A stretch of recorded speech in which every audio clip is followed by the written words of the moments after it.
Hello everyone, welcome back to another stream. Hope you're doing well as always.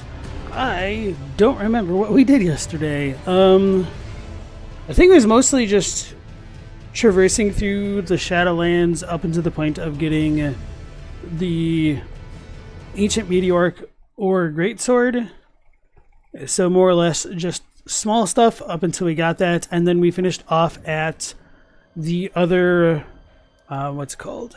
Forge over here, the Ruined Forge lava intake.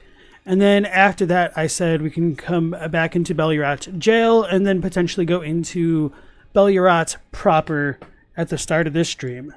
So, Lone Peretta, Father Rat, Greyard, Calyx, nice to have all of you again. Alright, so I warped into the jail so that way I would remember to come here first, since it kind of relates to Belurat Township, or whatever you want to call it, further on. So, as we come into the jail, we see a bunch of hanging jars. The jars in this location, or like in the Shadowlands in general, have a different design on them than what you see in the other places. So we just picked up a frozen maggot from a horn-sent shade. And I'll read that in just a second. Trying to show off how these dudes are actually horn-sent. Anyway.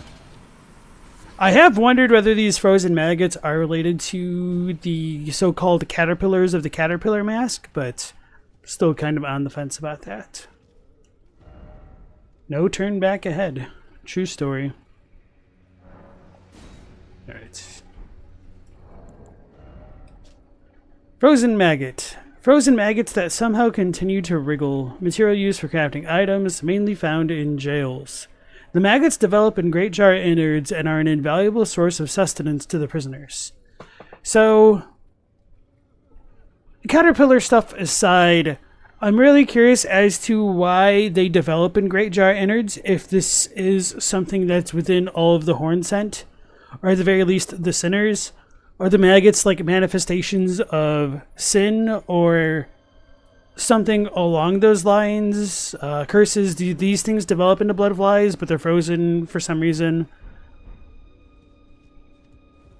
I do wish that I knew why they were frozen as well.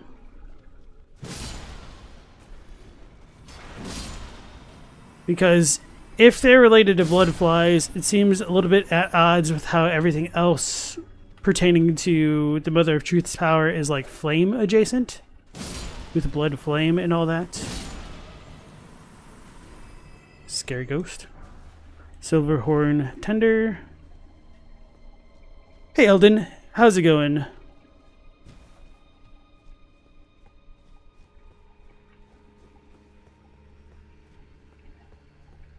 See, you can kind of see the horns on their faces. Well, their heads, rather.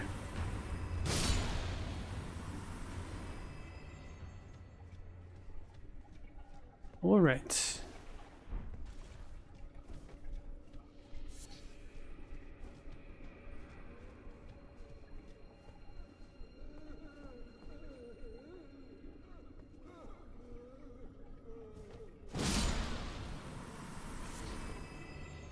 Dude is crying. I thought there was a pot that exploded in here.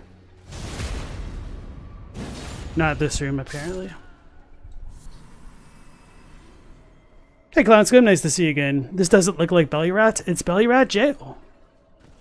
So it's the hidden side of it. And Pigsy, nice to see you again. What even are the shadow dudes? Are they burned by Mesmer's flame? That's kind of my running theory for now. This might just be the fate of all the Hornsent who die and don't become tutelary deities. I've wondered whether they're cursed, but it does seem like a good chance that they could have been burned by Mesmer's flame. And as far as the English is concerned, that makes it seem a little less likely, because I think it's the furnace pot says that Mesmer's flame burns both body and soul, so then it's like, what are these dudes? But the Japanese just says it burns things to their soul, which makes it I don't want to say more likely, more plausible that these shades could be the remnants of those who were purged in Mesmer's fires and the Crusades and whatnot. And Elden had too much stuff to deal with. You might be able to get back on your groove this weekend. Yeah, that's understandable. And then Loam asks, what do I think is the being Marika pulls from those golden threads in the story trailer? The divine beast? I don't know. Like, my gut reaction was that it could have been the Glomide Queen. And I wondered if everything pertaining to that was, like, dealing with destined death. Or the rune of death, rather. But I don't really think that fully works out, because if she was pulling out the rune of death, I imagined it would have looked more like the actual rune of death than what we see in the Malekith boss fight. But to be fair, in that scene, we pretty much only see a fragment of the rune of death, which might explain it, but I just don't like it. Another idea could be that she's pulling out the Elden Beast, but of course that doesn't necessarily explain what she's pulling any alleged Elden Beasts out of. So, man, it's just...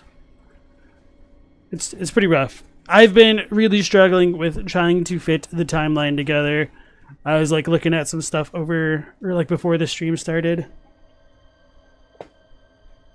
Pigsy said, if English is correct, then Mesmer's flame would be destined death, which is wild. I don't know. I feel like there's enough variation in the flames that they don't necessarily all have to be related. Like, some of the other stuff that's really annoying to me about Mesmer's flame is that it seems very, very adjacent to the flame of ruin in terms of the way it seems to function. Like, okay, so that might not make a lot of sense without context, and this is one of the things that I was like trying to grapple with before the stream, in that the snake that's talked about in Mesmer's remembrance, it was eating away at like the kindling that Mesmer had, but that kindling was with the original sin, which we're told is burning the Erdtree. So did Mesmer's flame burn the Erdtree? If so, then why is there such a red herring with Marika wanting to seal away the flame of ruin so that way the Erdtree wouldn't be burned again? Maybe it's like multiple types of flame being able to burn the Erdtree after all.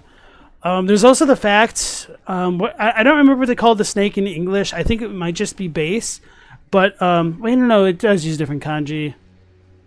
Yeah, the fell god and the snake use different forms of wicked to describe them. I think Jashin Jana, maybe. Let me double check that real quick. So, the snake might be described with the same kind of kanji as the fell god. I'm pretty sure that is not correct, though.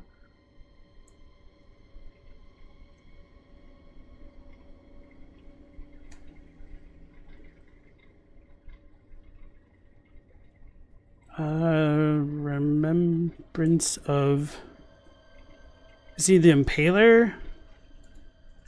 I can't type. Yes.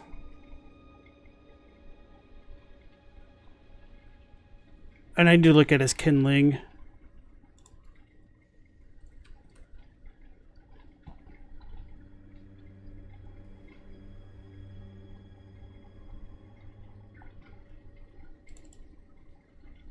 Right, Jana for the snake.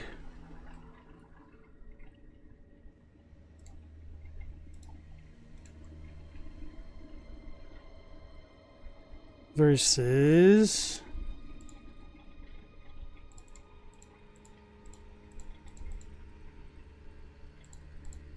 Yeah, it's a different kanji, I think.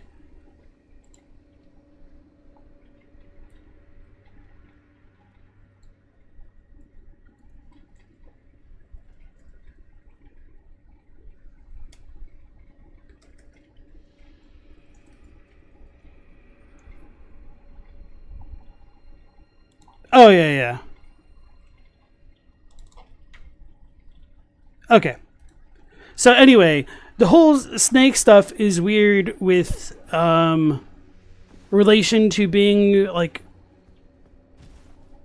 a companion to the original sin, I guess, is what I'm trying to get at. It's all annoying to me.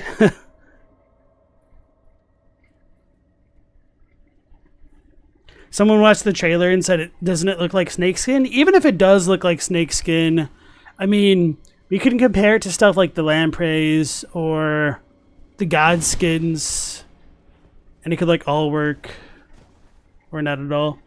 Vorb, Jonah, and Amy Ann, welcome on in. You hear a fish tank? I'm not streaming from where I usually stream. No, I'm streaming normally. The window's open though, but shouldn't be too bad.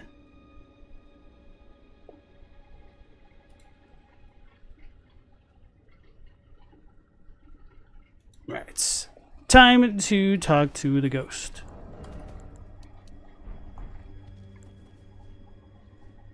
Damn messages. Oh, please, not the jar. Anything but that. I promise. I won't ever do it again. I swear, a living saint I'll surely be. Please. You must forgive me. Forgive me. Please. Right. So, the term used for saint there is just kind of like a good person in the Japanese. So, I don't really mind saint as a localization in terms of like trying to convey like somebody that's a good person, because there's not really a great way to like make a one word translation for that. Maybe there is. I'm just kind of like drawing a blank. But the downside of that is that it could inadvertently make people think that there's like more of like a religious component to this than there might actually be, which isn't to say that there's none, but it's just a little bit curious how much is truly intended. So these are what I would assume to be Miko from like the shaman village, because they're like priestesses, women type thing. And some of them have like a bunch of faces in them, which is really cool. And these are essentially pot innards, which really makes you wonder about what's going on with Alexander and them.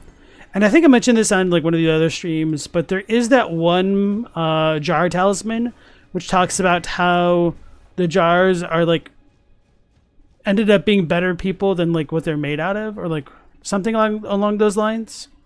So I do wonder like how much of that lore was established before like the game was released and in like all the base stuff. I think I'm fine to drop down here.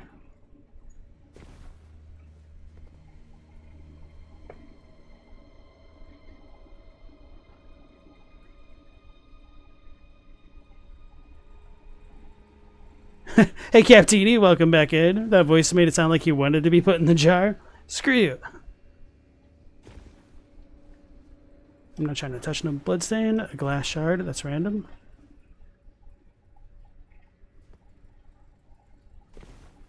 So my advice for all this parkour stuff is to align the character's head to like a chain or something, and then just walk forward using the direction your face is pointing as a reference.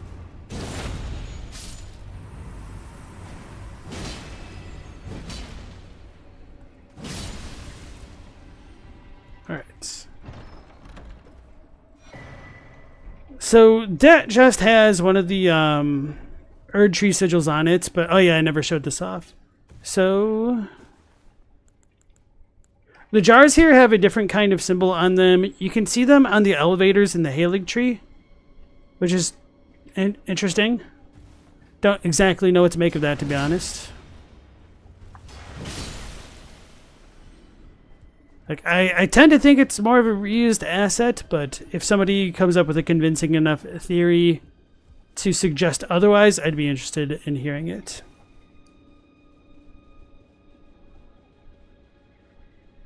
Have I seen the image of how they walk versus the Black Knife Assassins? I think so. If it's the same thing that I think you're talking about. Or maybe I didn't see a video, but I just saw like people comparing how they stood. And then the realist, welcome on in. Do I plan on talking about Midra in a video? I don't know about a dedicated video, to be honest, but it wouldn't surprise me if I eventually get there. One thing that I've been interested in lately is things relating to sleep, and that could tie into the cut Saint Trina stuff with like the Frenzied Flame stuff, and things pertaining to focus and sleep is also kind of noteworthy to me. Can I break those jars?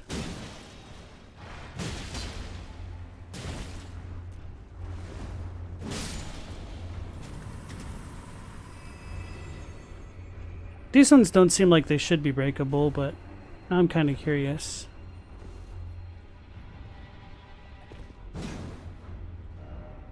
Still no confusion. Oh yeah, those ones are not the breakable kind. Alright. You haven't been here since your first new game cycle? Galaxy Dragon, welcome back in.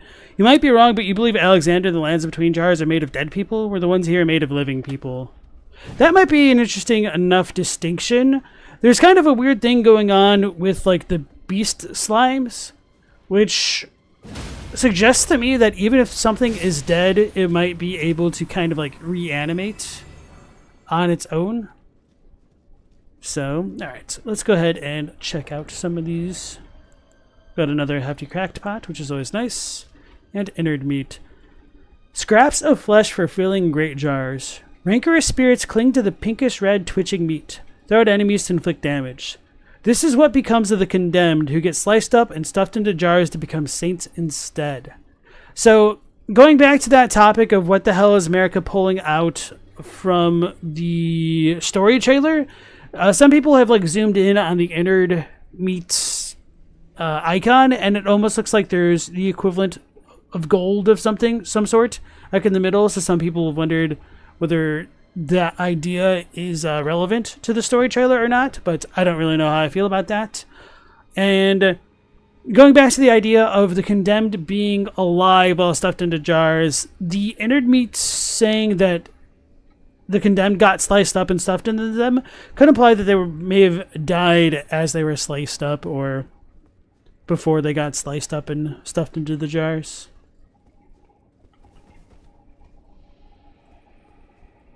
Oh yeah, and the symbol Captini says on the jars is reminiscent of a Celtic knot. True story.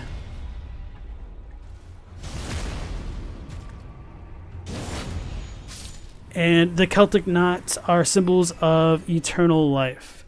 And there was the 1.0 description that talks about the jar folk being attempts at creating everlasting life or immortality. Might have been the term that they used, which is interesting to me. But that's cut content now, but maybe it shouldn't be considered cut content anymore. Oh no! Alright, I don't think there's anything over here. Those are some pretty big maggots. Which is partially why I think they kind of look like the caterpillar mask thing.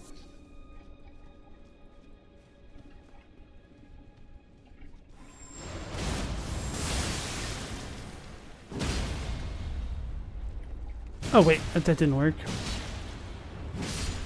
That's unfortunate.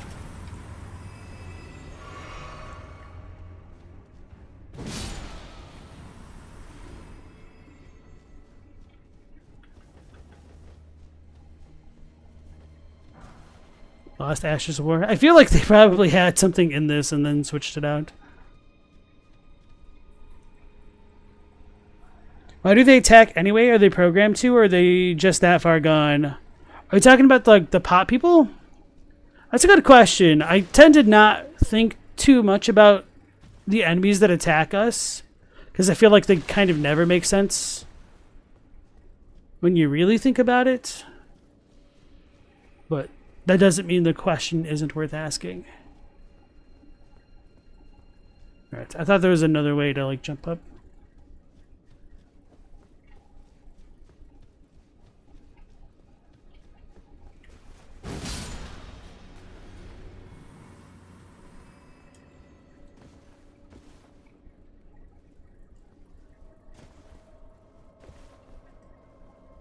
Alright, not worth it.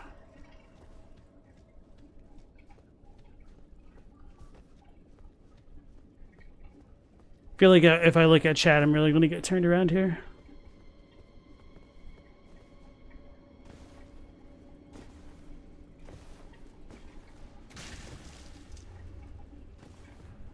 Wait, where did that one come from? Kind of want to check the replay because it felt like it just kind of spawned in out of nothing. Damn it. Greater Potentate Cookbook 11.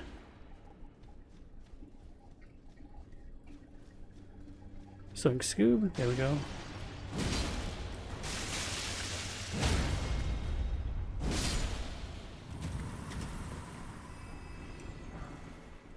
Just some inner meat.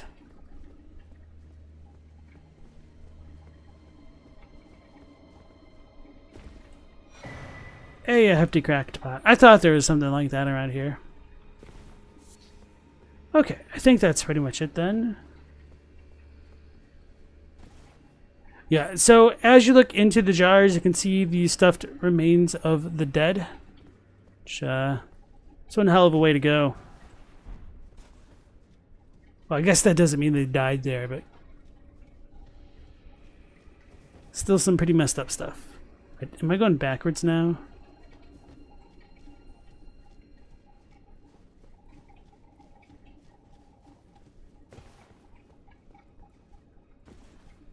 Right, I think I am now heading towards the very beginning. No, I'm turned around. Okay. Well, I haven't been here yet. That's good news.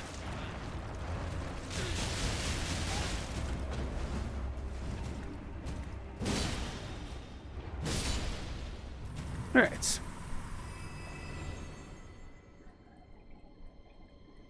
Yeah, I'm visiting Belurat's Vault of Crimes Against Humanity to make us not feel so bad for the crimes against Tornanity that we'll be committing later. Another hefty cracked pot. Okay, so there are actually two in here. So this is the one that I was initially thinking of when I picked up the first one. Okay.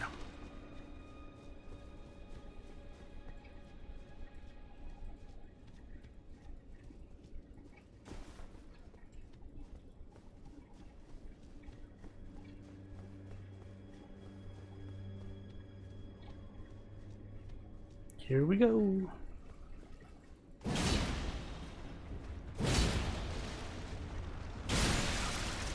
It's so brutal. Raw meat dumpling. A living jar shard.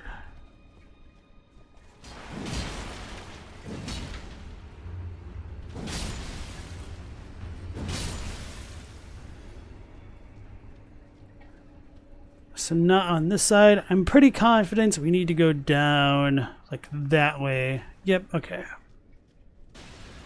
So I'm not gonna deal with those. At least not yet. Maybe that was a mistake? Okay.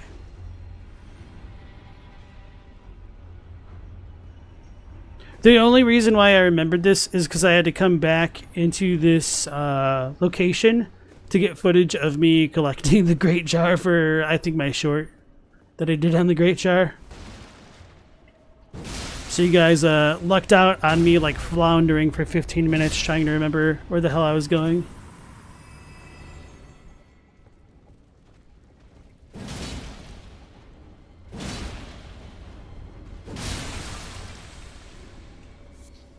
Alrighty.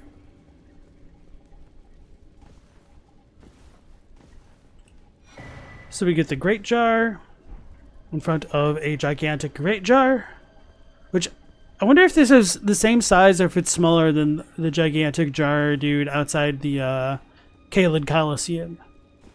So anyway, I don't know if this little depiction shows up anywhere else.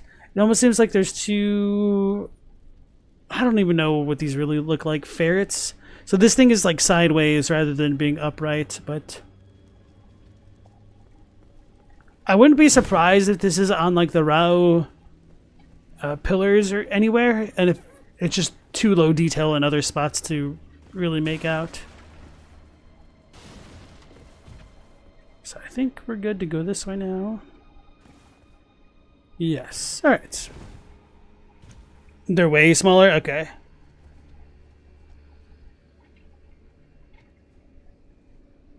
What do you call the Albador genocider, Leon? I'm not sure.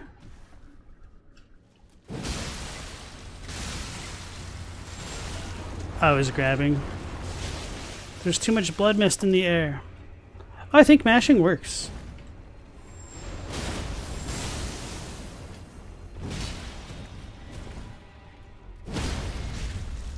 That was lucky.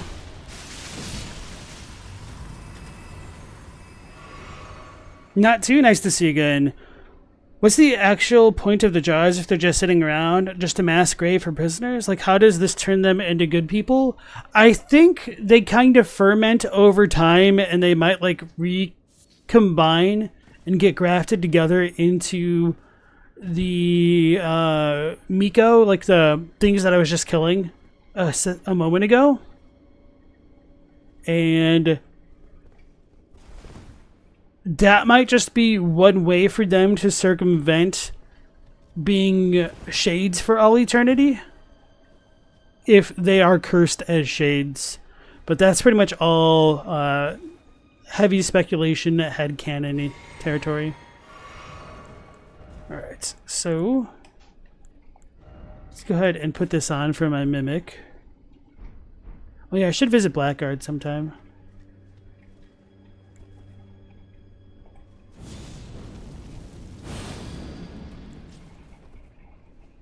Have I seen how this weapon looks like Malekith's Black Blade? Like a lot? The one that I'm using or Onze's?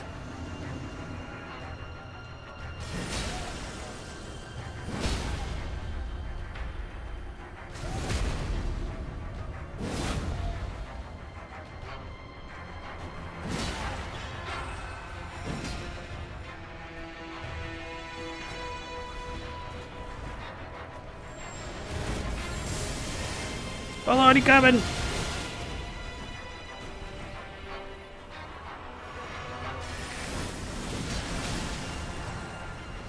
Ooh. I was gonna say mistimed that roll.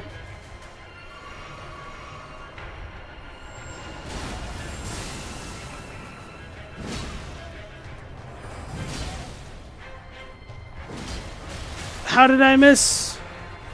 How can I miss?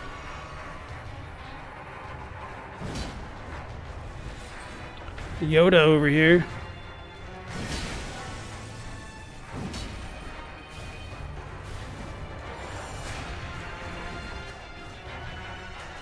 I need stamina.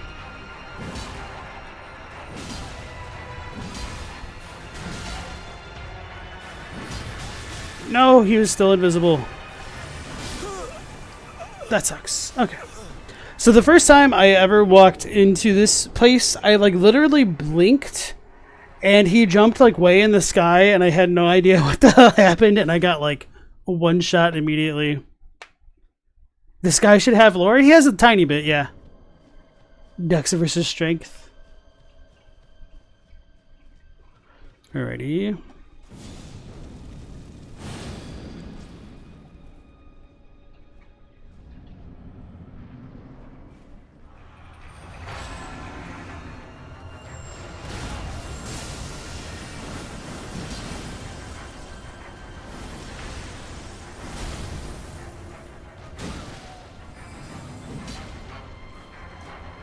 The jump attack tracking is garbage sometimes.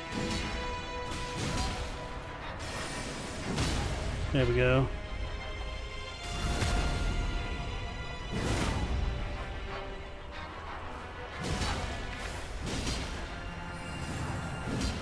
Oh man. Let's just be safer, heal to full. Damn, that's fast. Even if I wasn't animation locked, I would not have dodged in time.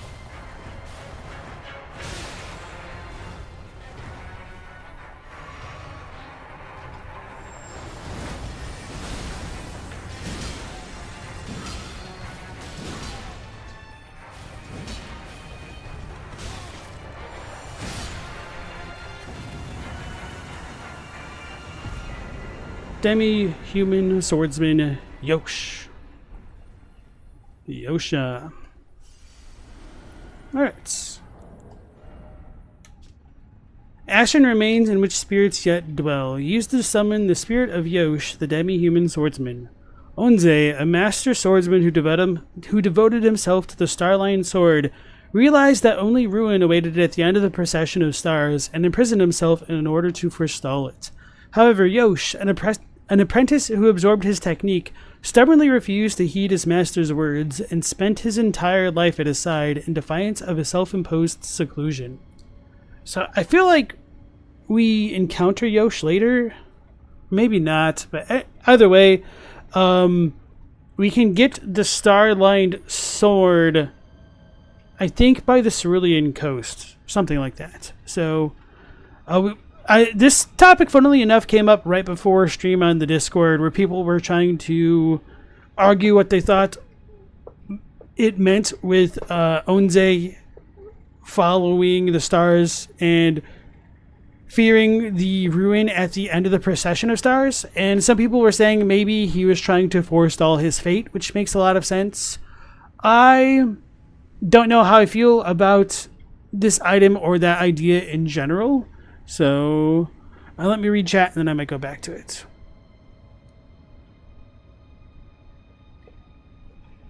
Hold on, let me... Oh, you think this one looks like Malekith's weapon? I can see what you mean by that.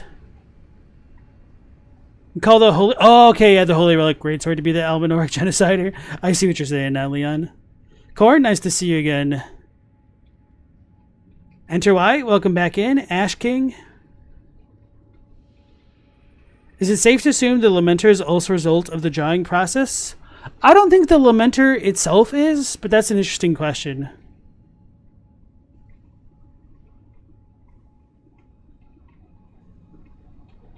Everything is more hardcore in the Scooby lands. The demi-humans are Jedi and misbegotten, used to work in the forges. I almost said that like with an impression of Shaggy, but my Shaggy impression is, I'm assuming, terrible. So thanks, Scoob. What is the procession of stars? That's an excellent question. I tend to think of it as a Milky Way type thing, which is just a different way of referring to the primeval current, because that just seems to be what happens to the primeval sorcerers, Lusat and Azur. They like follow the comets and stars with their studies, and then they kind of like meet their own ruin by looking into it. So whether or not this is all related to fate or the primeval current in general is up to interpretation. Good question. Do we get that item from the Demi-Human Queen? Is that where we get the sword from? Or was it just a drop from the other Yoda in that area? It might have been the Demi-Human Queen. Hefty freezing pot from the jail, okay.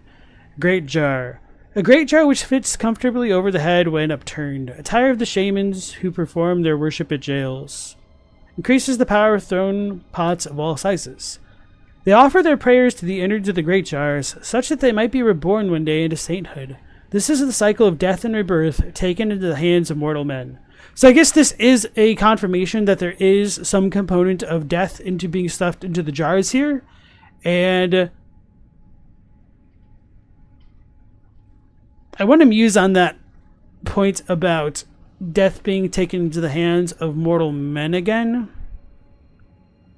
because I'm drawing a blank on the other examples of the cycle that's mentioned beyond like the ancestral stuff. But and then the question would be, why do they feel the need to do it, I guess. And I tend to think it would be because they're trying to avoid becoming cursed. So anyway, we did see a couple crosses. I thought about potentially going to the Cerulean coast now and getting the cross down here before going into Belurat, because I don't know if more dips out after you kill the lion or if it's after the breaking of the covenant thing. Or not more, I meant Ansbach. Because he has some really cool dialogue for the Saint Trina cross down there.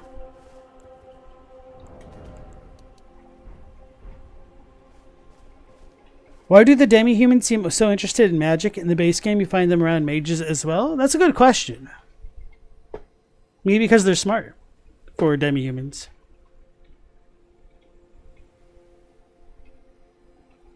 Galaxy Gate says, you wonder what sainthood is about? What does it look like and what do they do? You may have missed it earlier, but sainthood isn't like full-on sainthood as far as the Japanese is concerned. It's just like a good person. So they just want to be reborn into people that aren't sinning, I suppose. And sinning is tied to Kegare in a way, but it isn't like a guaranteed type thing. There's certain types of like sin and Kegare which are all interconnected. Hold on. Be right back. The Tomb of the Giants is a pretty scary area, especially on a first playthrough. I'll just go ahead and say it so we get cursed. I do kind of remember the layout of the area, but a lot of the specifics are hard to remember. Byhander, and I think as we start to go down now, we get shot at, if we're not being shot at right now. Okay.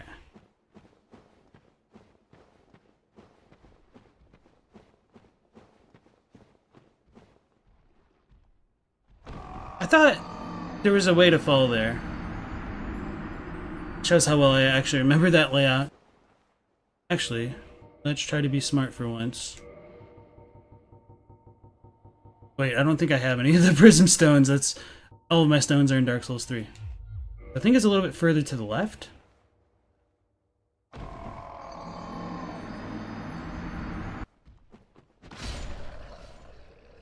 Spamming the...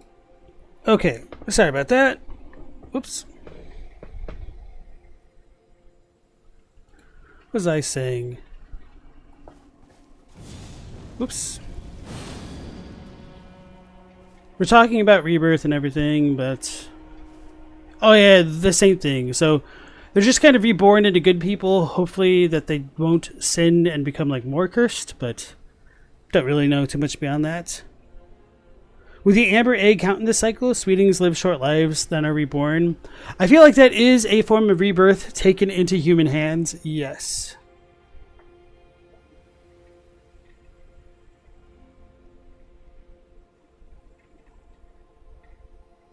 If the sainthood is being a good person in rebirth, why do they force the shamans in the pots? Seems like a negative thing to be put into them. So I think they're not giving a damn about the personal autonomy of the shamans. And they are using them as vehicles for the horn scent to be reborn. So, because the shamans are Miko, they're like ritually pure, so they haven't committed sins, or if they have committed sins, they just kind of like purify themselves often enough that it doesn't taint them or stain them, something along those lines.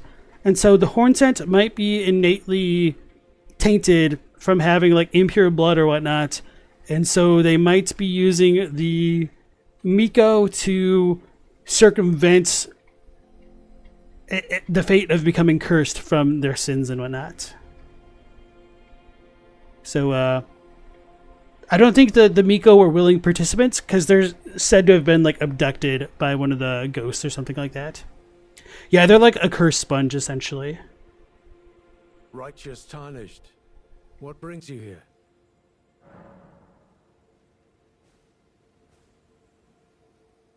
Oh, you must mean Samor. Samor is a kind and stalwart ally. He provisions our little outfit. Samor traffics with the forager brood, his brethren, who collect supplies from all corners of the land. No doubt they find inspiration in his many virtues. These are not your foes, Tarnished. Should you spot any forager brood, be sure to mind your manners. Righteous Tarnished. What brings you here? Alright, so maybe we haven't seen enough of the cool crosses for him to make a comment just yet. Welcome. I like for you things. Right, I didn't think he said anything different. Goodbye. So I think that's it for now. We already did that stuff that way. Let me look at the map real quick. Is there anything else in this area that I should have checked out? We got the painting. We got the shield. So we do have the Ghost Flame Dragon, but I mean, I think this is good enough, and we could come to the catacombs later, I suppose. Alright, I guess we'll go into Belurat now, and then maybe the Cerulean Coast next, before Entis. So, alright. So next, welcome back in, like, Purifying Stones in Dark Souls. Maybe something like that.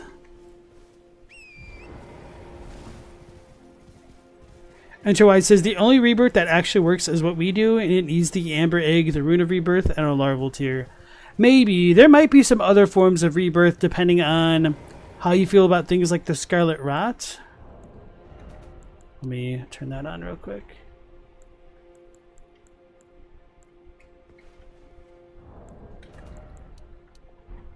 Alright, so as we come up here, we get to Belurat itself, and these kind of relief statues, sculptures, whatever you want to call them, don't really appear anywhere in the base game, which is one thing that I was really fascinated by when we saw a glimpse of Belurat in the trailers. So, I don't really have too many thoughts about what these are meant to represent right now. I wouldn't be surprised if these are just like miscellaneous old style images that they scraped from third-party vendors, which they've done in previous games like Dark Souls 1 and Bloodborne. But at the very least, the 3 horn-sent things on the top are probably more customized sculpture type things. Hey Jack Iris, nice to see you again. Be wary of door.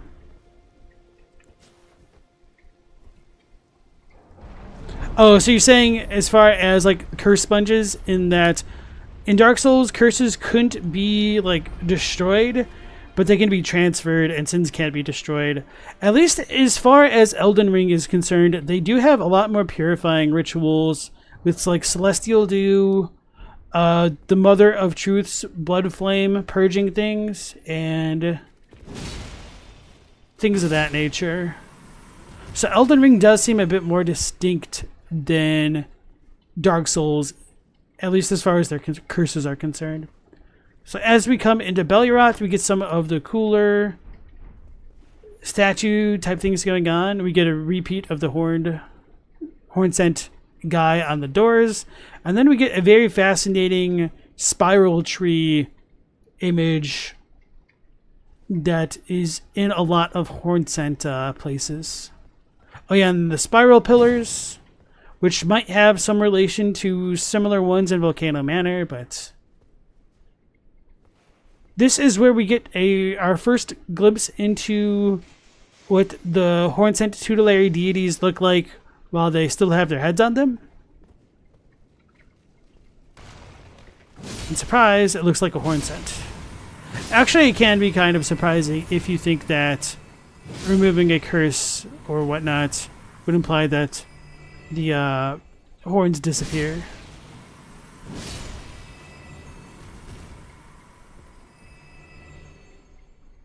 I do really like the scorpion enemies, but I'm also not like terrified of scorpions, so I feel bad for the people who are. So we get some more revered spirit ash.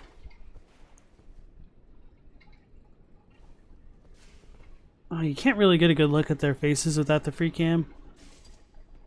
So anyway, the horn-sent tutelary deities perform ascetic practices, which might have been what allowed them to ascend the way that they did. And I've wondered whether or not these monumental type things are horn-sent without horns, or if these are statues or like legitimate people. And for anybody who's like, why the hell did he just call those like little children monumentals? That's just kind of like a Demon Souls reference where there are a ton of figures that look almost exactly like these little guys called monumentals for some reason. Alright. Are those pots above the horn-sent? Are you talking about like the sensors, the urns, with the smokes coming out of them? The smokes coming out of them. The cigarettes. Klonscum was really scared of fighting the scorpions at first, but the real pushovers, yeah, especially the giant ones. I don't know how terrible they are if you're using like a light class weapon, but the colossals really make quick work of them. Captini says, how do I understand the word curse? Like, where you're from, curse is kind of just like the duty to do something. Example, you can curse someone to take care of your plants after your death. That's an interesting question. So,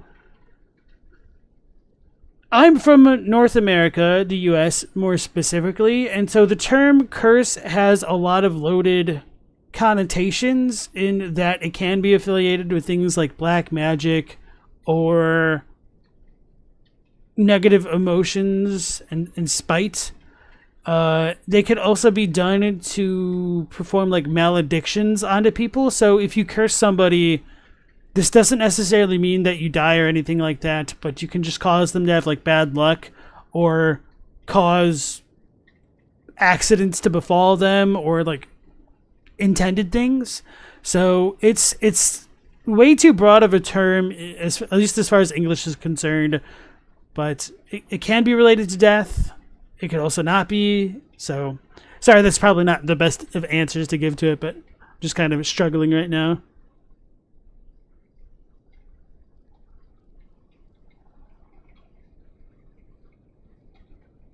So it's a debuff, kind of. But you can also... So there's also, like, maybe this isn't strictly D&D style, but like old RPG style would be if you wear a piece of cursed equipment, you can't necessarily take it off. So curse could also be like, can be related to possessions. Let me rephrase that, because I realize possession could be an item or being possessed by a ghost. So it could be being related to being possessed by ghosts or spirits or things of that nature.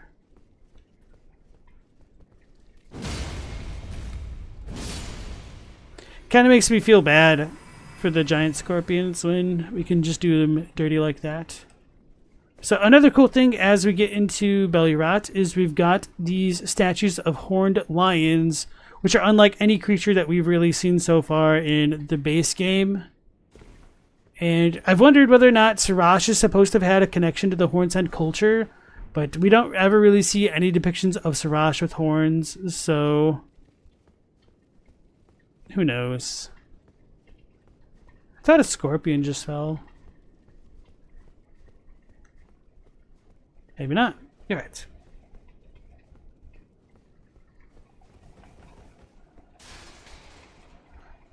You think the spirals are supposed to represent DNA? I think they are supposed to be kind of indicative of life as well. I wasn't trying to roll right there. That was like a command buffer issue.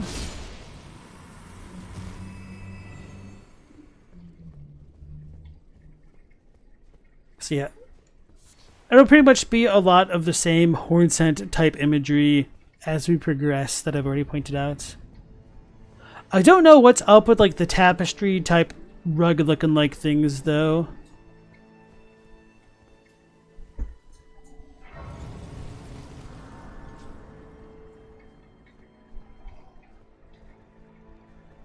Don't need to come this way.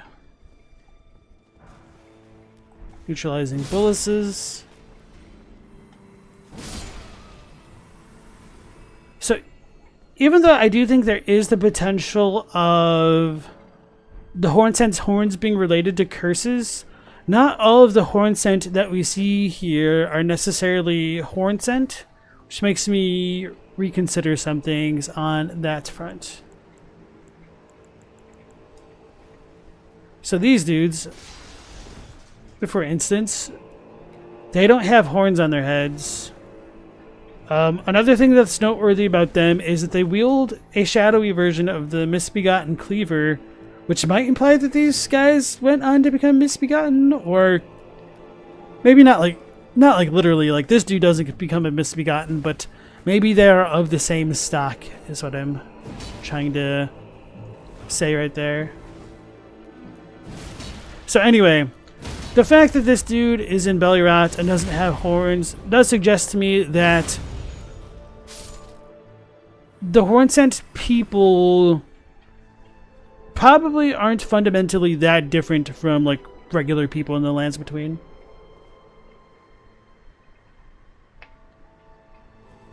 America would have set him on fire if he had horns. I don't know. She didn't set her omen children on fire, at least that we know of. Alright.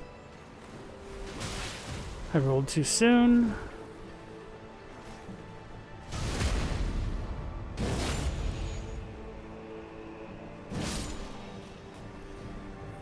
Throne, nice to see you again. Welcome back to the stream. I wonder if he did have horns, would he lose them once he transformed into a spirit like Morgott? Do you mean like Sarash? I don't know.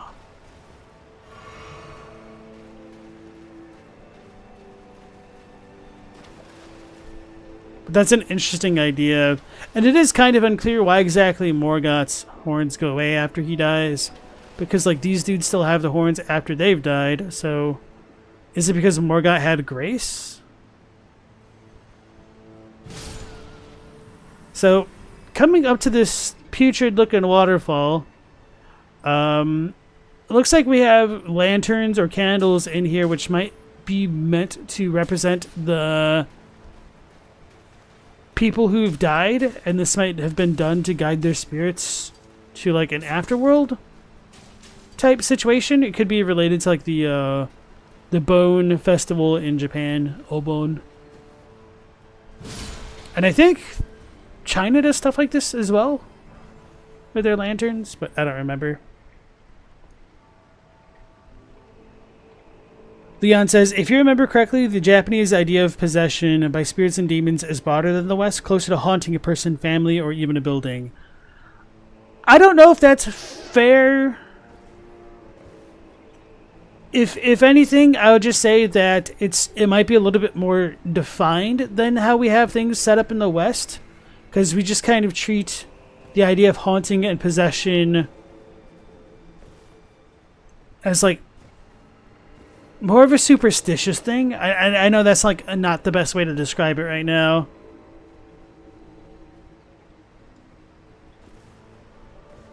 But maybe, what's the word? Not like less defined, but not as universally agreed upon. Like there's a lot of regional beliefs that go into play with stuff like that. Hey, Ryushu, nice to see you again. Yes, this is the same lore run account. I actually changed my armor for once.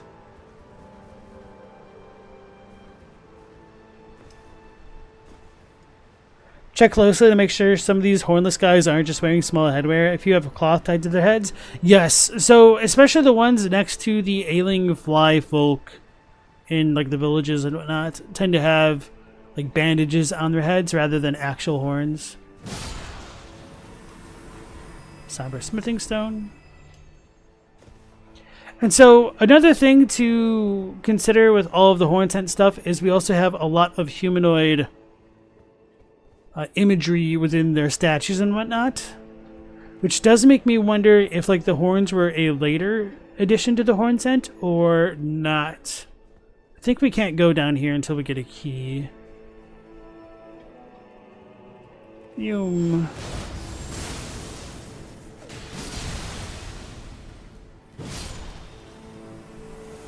I pissed him off. Wait, how come we don't get that spell? Do we get that spell?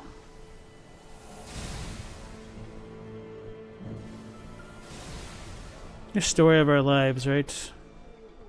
We don't get that cool catacomb sorcerer hex, and we don't get that cool spinny thing. That white ghost scared me. Mesmer fire grease. Sweet. Humble Gamer, nice to see you again. And Boris. And Night Scouts. And Global Sequence. And Nectarine, I don't remember if I said hello. Alright. Solidified knot grease made from a mixture of incendiary materials. Coats armament, adding heavy fire damage to attacks. The effect lasts only for a short time. Fire was a symbol of the Crusade, and even Messmer's rank-and-file soldiers would wield it. And so this description has bothered me as well, because we're told in other stuff in the base game that fire was anathema to the Erdtree, and therefore it was banned. So America's like, okay, no fire, but you guys can use fire because you're on my side.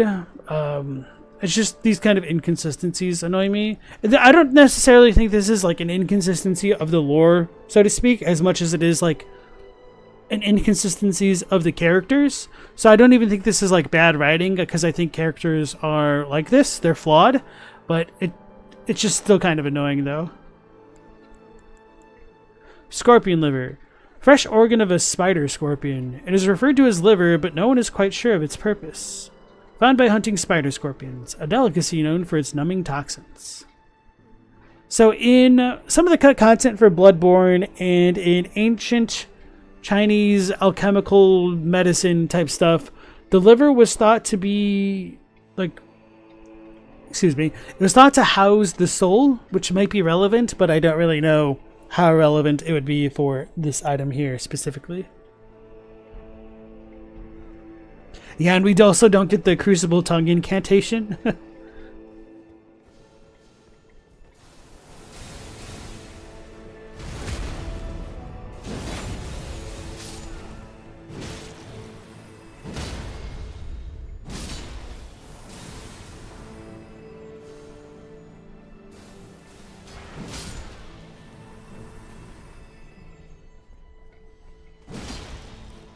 thought he was a little dude because of the way he was crouched.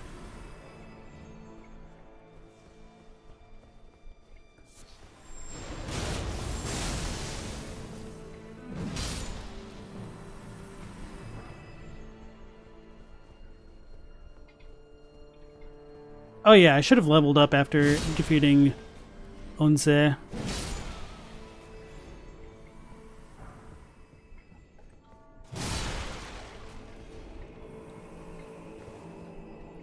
And so as we come into this little building, we've got a like kitchen going on, which is cool. I do appreciate when you have like some of the more mundane stuff included into games like this. But still no toilets or like plumbing features in a lot of the FromSoft games, despite there being sewers in Landell. Right, Scott says it highlights America's betrayal even more. Maybe, you might be right about that. Alright. I think I'm going to start leveling up Mind. Well, let's round out our Vigor, and then I'll focus on the Mind. So, this is a small private altar. And these things right here are not horn scent, which I think is really interesting. And we've got a bunch of the spiral tree stuff going on as well. I have unironically wondered, or I have wondered if there's unironically been a spirit tree that preceded the Erdtree, and that might have been burned by America. I wondered if that's the so-called original Erdtree, as hinted at by all of the Silurian stuff. Oh, I did a lot of damage. Is that what it's like to play with blessings? Oh wow, Horned Warrior armor. Armor of the Horned Warriors, Keepers of the Tower. The ochre fabric is draped over a chest piece made to resemble the unclothed form of a hero from older times. Horn scent potatoes.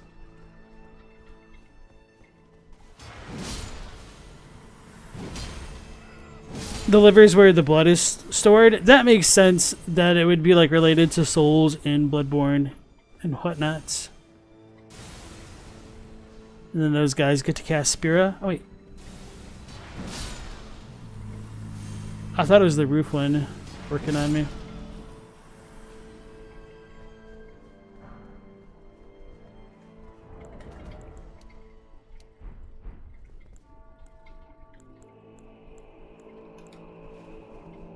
So this is probably one of my favorite spots in the DLC. There's an item up there? I didn't even realize. I had originally wondered if this tree was related to like the Two Fingers, because it kind of looks like them, but it mostly doesn't, so I don't really know what to think of that anymore. If there was a spiral tree, I wondered if it's supposed to have been something like this, but I don't know if it means like the shadow tree thing was a spiral tree at some point and would have been burned and like replaced with the Erdtree, or the shadow tree more specifically. There's like a lot of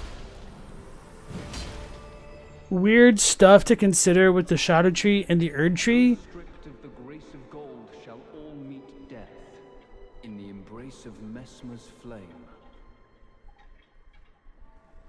Right, so we get Quayline, our boy with the monk bowl cut.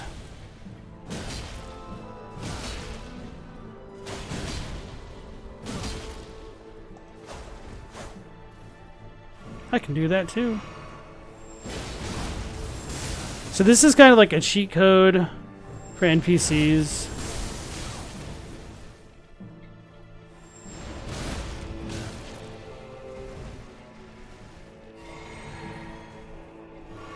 Hey Crane Sparrow, welcome on in. Not that one.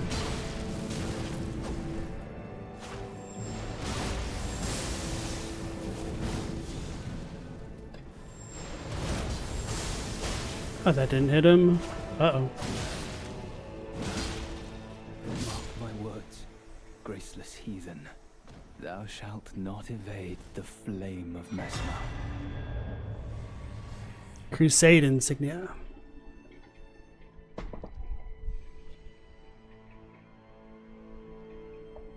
Night Scout thinks it's worthwhile to sneak up on these shadowy enemies and use the telescope to check if they have horns. Some might be horn sent and others might be slave occupiers. Who would you think would be a slave occupier? The big dudes?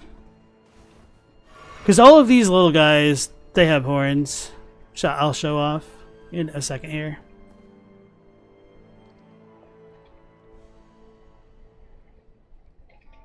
The tree reminds you of the weapons the Godskins use? Yeah, the Godslayer Greatsword especially.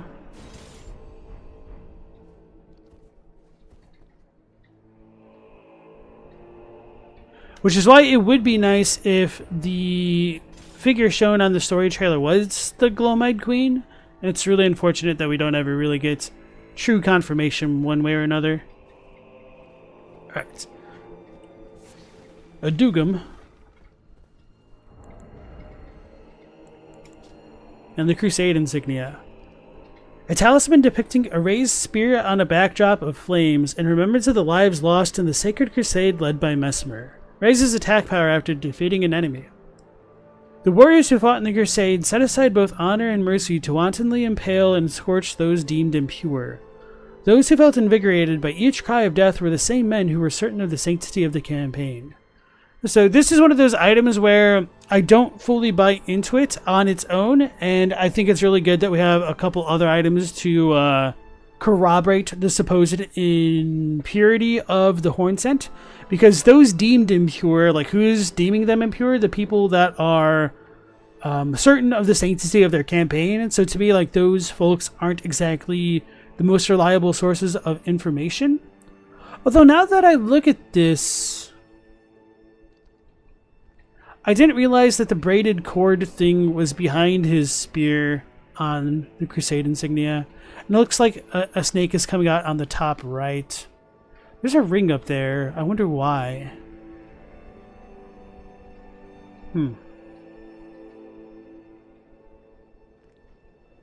I really like the art of this thing. It looks super cool. Yes, haircut. Yeah. Oh, you think it looks like the Godskin peeler? I don't think I have that, actually. Wait, no, I think I do. Because didn't I help out Millicent? Where would that even be?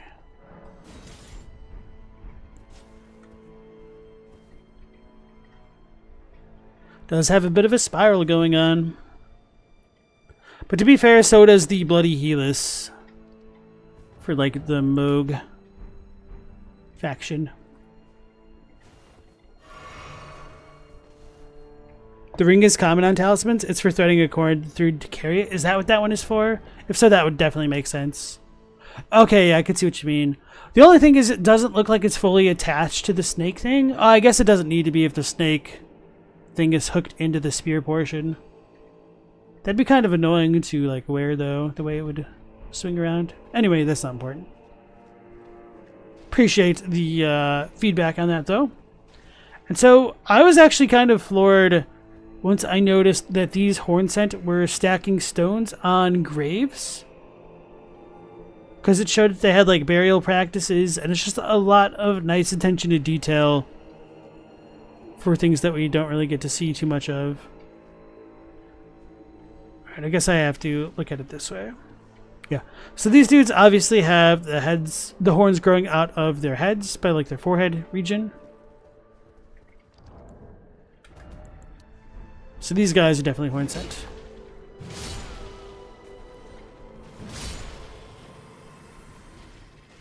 And we get some more of the lion statues by the super cool tree. And this is where like the Roderica girl was casting the purple butterflies in the story trailer.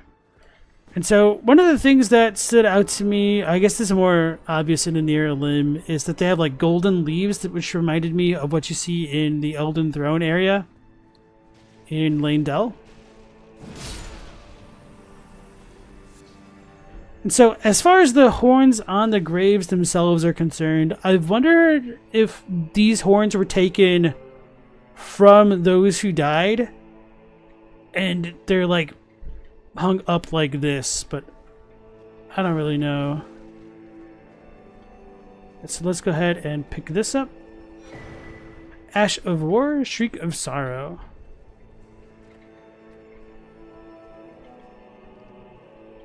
Alright, I will be right back again, so give me a couple minutes. And then this is the kind of noob trap setup killer. If we try to come this way, the boulder comes crashing through, and then you just fight a bunch of Cabra demons, a bunch of Taurus demons, and so having another recycled... Why is that back now? Well... You got by the oldest one in the book.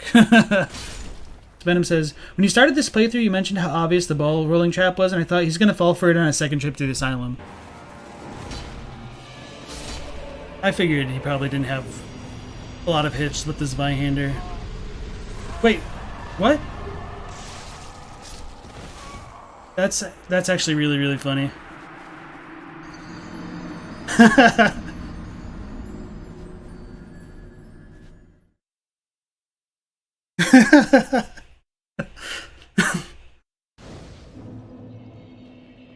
Just straight up assassinated right there. Okay. Let's go get our damn souls back. So now we should have a little time to read chat. Nix what I said about the souls, guys.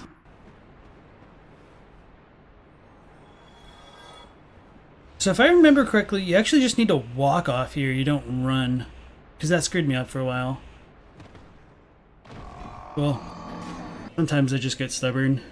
Which I really shouldn't do on stream. I tell myself not to do it on stream, and then I end up doing it anyway. Alright. Or then I say, let's play smarter, and then I continue to do the exact stupid thing that got me in the situation in the first place.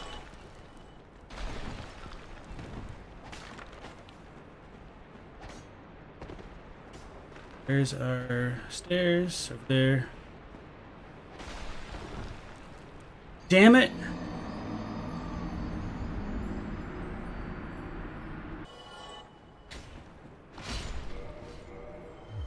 I think I should survive the fall. Unless we get hit by like the skull again. I was wrong. Alright, Zunk Scoob. Alright, I am back to go back to the Scooby Lands. Alright, so what did we just pick up? The Ash of War. Shriek of Sorrow, skill utilized by the downtrodden. Scream, causing nearby enemies to flinch while also recalling deep-seated resentment. Boosting attack power based on the amount of HP remaining. The lower the HP, the greater the effect. This seems like it could be a really cool Ash of War, but I haven't used it. I thought it would have been related to the Lamenter. Or maybe it kind of is in a roundabout way. So, alright.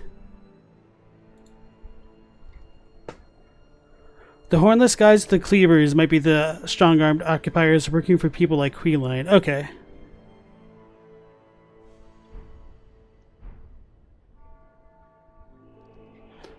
The shadow horn set look like movie images of Jesus with a crown of thorns on his head, according to Korn.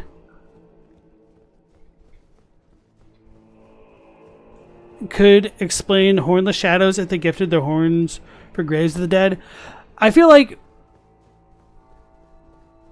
that'd be kind of interesting if, like, desecrating or, like, messing with the body of something alive, or something dead would, like, affect its spirit afterward. I could definitely see that being a thing. So we're going to go ahead and rest. Get some of those flasks back. They kind of look like tree branches instead of horns akin to the wood of the two spiraling trees. Oh yeah, that was something that I was going to talk about. So they do kind of look more like branches, but I think that could also just be reminiscent of what's going on with the regal ancestor spirits. Oh lord, I whiffed it.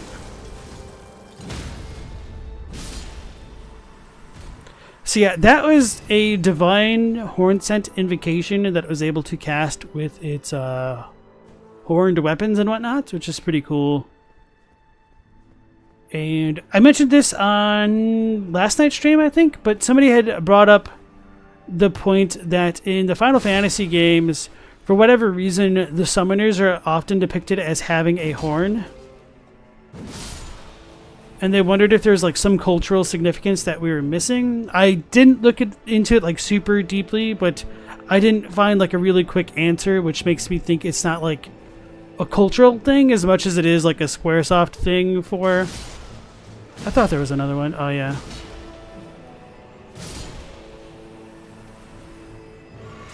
Just a quirk of the Final Fantasy games. Oh, I should have shown off that one being hornless a bit better, but I was careless. Whoopsies.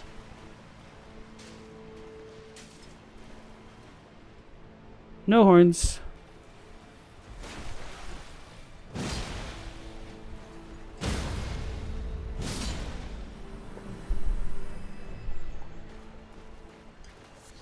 Red flesh mushroom. And I think we should be able to hear them like groaning.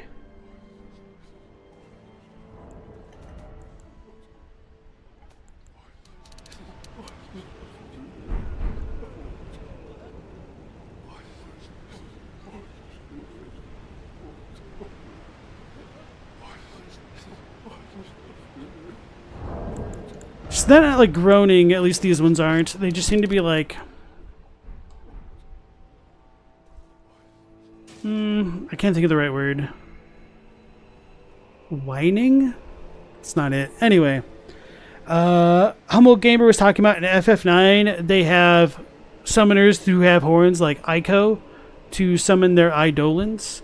And as far as like Final Fantasy is concerned, it seems like their version of the horns work almost exactly as how it's described in Elden Ring, and that they're kind of like antennae, relatively speaking, which allows them to form a better connection with the spirits that they're still summoning and whatnot.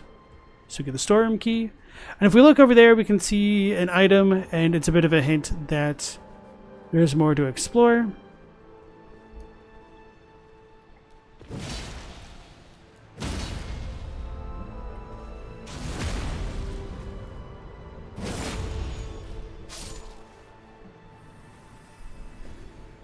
I do love being able to do stuff like that with the colossal weapons. Alright. So now that we're finally like close up to the things, when we look at the curtain, tapestry, carpet type things, rugs, whatever you want to call them, it almost looks like there's a horn scent circle that's reminiscent of the sun kind of reminds me of Dung Eater's rune, his mending rune, and obviously other things relating to the image of the sun. But there's also like this ovular thing around it, which kind of reminds me of an eye, but I really don't know what to make of that. And just like why it's draped in so many locations is something I'm curious about in general. Yeah, I guess I should go this way first.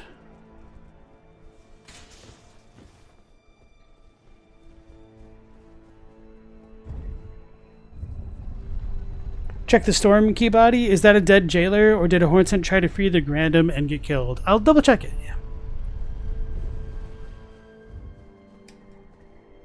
I have to use the lever.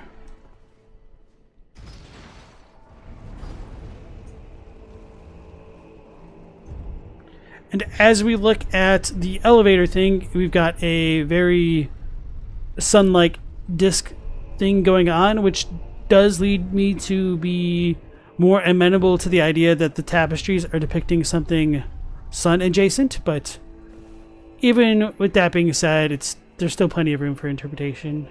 And as we get into Belurat itself, we have Gravebirds. And so this one is one of the variants which can use like rancorous type attacks rather than just purely physical ones. I guess we'll be like coming around this way anyway. Okay, so I will check out that corpse once we go back through everything here.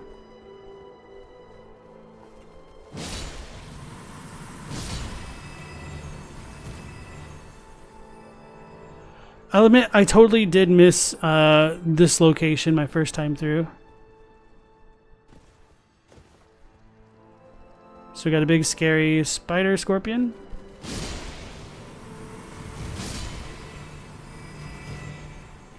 And if this didn't give anybody Nightmare of Menses vibes, I don't know what would.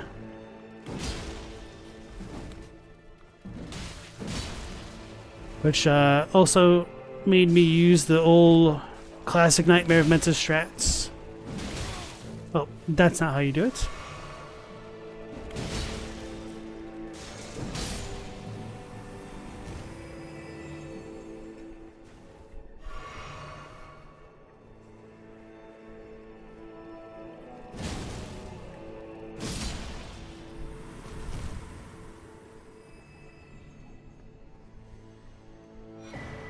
Bone bow. Really important lore, actually. A crude short bow fashioned from sickly bone, a medium for spirit calling, and a product of the ancient hexing arts of the tower. Unique skill rancor shot. Imbue arrows with vengeful spirits before firing off a barrage. Imbued arrows chase down foes as they cut through the air. So, this spirit calling is a little bit different than the divine invocation, at least as far as the terminology is concerned, but whether they're functionally the same is arguable, I suppose. But it's also related to the tower's ancient hexing arts, which shows that they did other spiritual related stuff beyond divine invocation, and they were therefore communing with the dead or using the spirits of the dead for some particular rituals, which is interesting to consider with everything else going on with like the jails and the Miko and whatnot.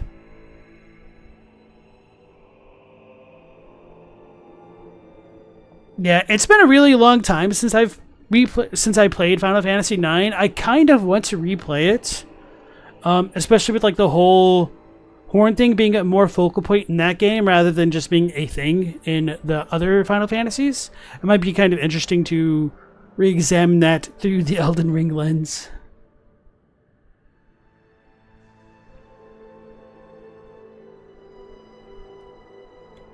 Kyle said, "You could be wrong, but you find it weird that America went to the trouble of trying to hide the Hornsent, but made the divine beasts slaves in our army. The horned lions at the castles have to be the..."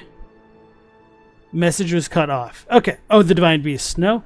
So, I do think it's a really strong chance that the guardian beasts may have been the divine beasts or something like that, because when you do look at them, their horns have been cut off, or at least broken, not like completely cut off or excised like omens, but that does seem plausible enough.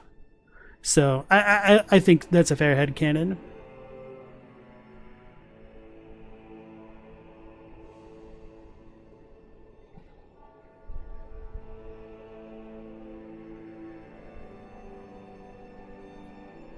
Corn was talking about the mistranslations in the Bible, which led to figures like Moses and whatnot having horns in their paintings. I've definitely heard that theory in somebody's video, but I don't remember enough about it, and I kind of want to double check that myself to re-examine that with the current context of the DLC. Because I remember watching that video before the DLC came out, which I was like, okay, that's interesting, but I didn't really think too much of it because it wasn't fully relevant to me at that point in time. But now with all this added context, it might be more relevant after all.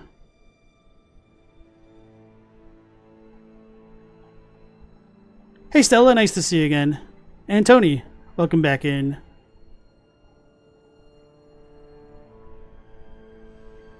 Pokemon, nice to see you. You always found it a bit weird how little lore was built around the sun itself, as it'd be easily linked to many themes in Elden Ring: gold, stars, shadows, fire, etc. I'm a Zelda enthusiast still in chat, because I know he's definitely super intrigued by the sun stuff. I know Crunchy was also very focused on trying to look at symbolism for the sun before the DLC arrived, and kind of surprised at how little there was relating to it in the DLC. How'd you miss that there was another patch today? I don't know. I heard about it. I haven't looked at any of the patch notes. I don't even think I've updated my game. So if there's anything super cool in the patch notes, let me know.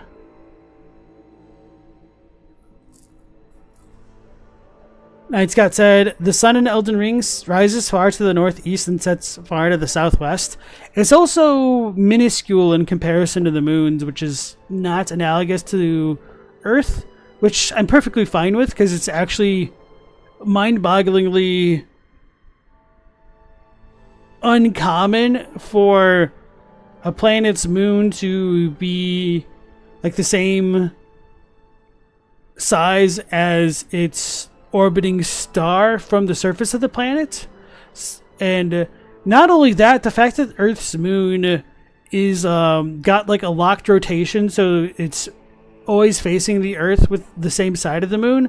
It's just, if you like wrote a story that way and didn't have Earth as a reference point, it would just feel like extremely contrived almost.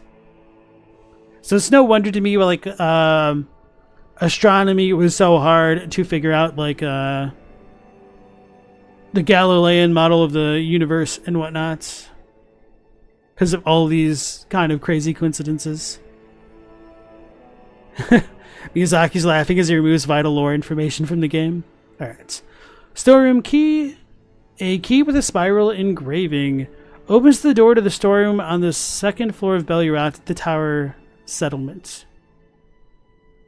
It almost looks like there's more like snakes at the top of this, but it doesn't look particularly spirally. I guess like the actual key portion. And then this doesn't connect up because it was destroyed in the Crusade. Oh, I almost forgot about the room again. That was my Midwestern ope shining through. I forgot about that already.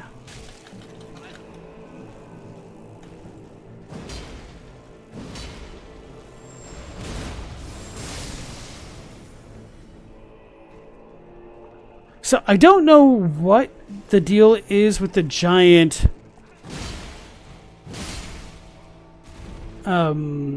husks of the molted manflies are about, because we don't ever see any manflies that are this big, but they're just kind of here for whatever reason.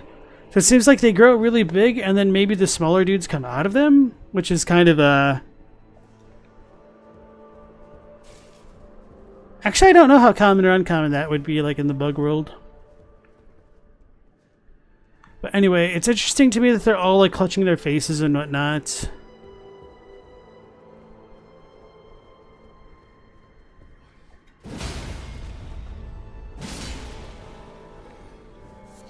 Then beast bones. And so, oh man. I was going to say the man flies also don't have horns. And I think that could partially be because of what the Mother of Truth might be doing with the man flies. Tree fragment and carved words coalesce. I abandon here my arm Sinistral, and Sinistral is a reference to the left arm, like sinister arm, which is why it's the bad side, because it's sinister. So get some more lions and a dried bouquet. A quaint bouquet of dried flowers offered to a small grave. Raises attack power when a spirit you have summoned dies. The sorrow that flows from the untimely demise of a loved one is a tenderness shared by all, regardless of birthplace.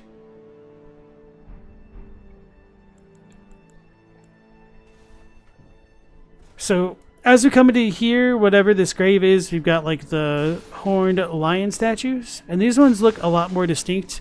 They look more unicorn-like because they've got the singular horns on their foreheads. But don't know at all to make of that. And we got like this candle offering. So we don't get the cool banana boat type things that we see elsewhere with the goats, but nonetheless. I want to stay on auto. What am I doing?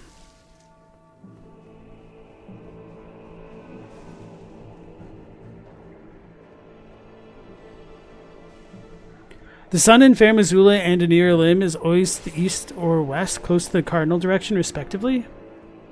Interesting. I know that both places are terminally day. Like there is no light cycle or night cycle as you go there.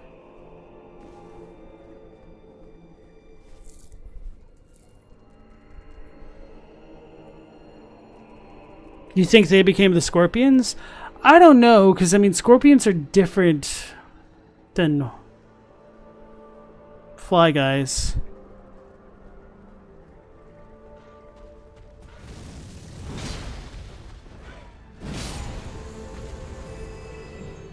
The thing that I'll say about the grave birds is at least they're not stormhawks. They're grafted stormhawks. So you get the flight pinion. I do really like the design of them.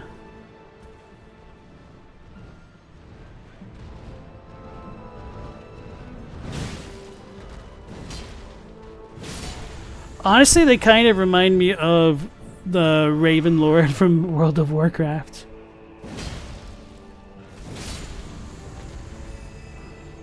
Smithing stone.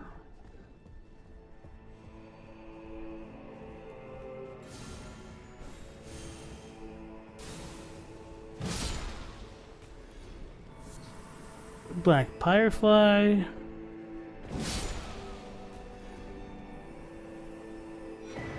The Well Depths Key. White Flesh Mushroom. Let's double check this corpse too. This is just a random horn scent. Scorpions have wings? That's true. But I don't think we really see them all together. No, this is just a random horn scent corpse. Like a burned one.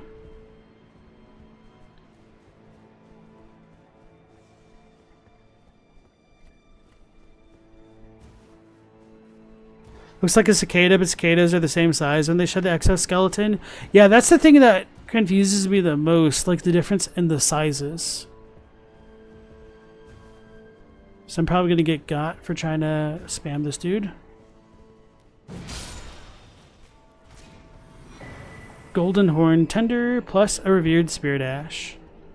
So definitely worth ganking him.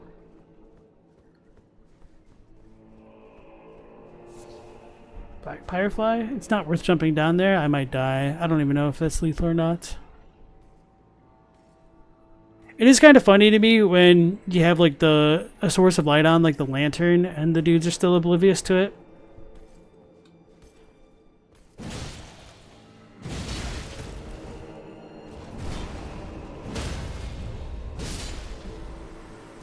It is a lot easier to deal with them when you have multiple blessings.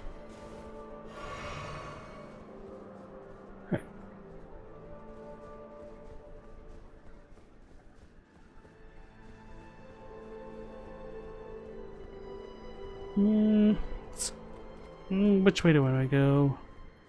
Probably just this way. Get the Side of Grace unlocked.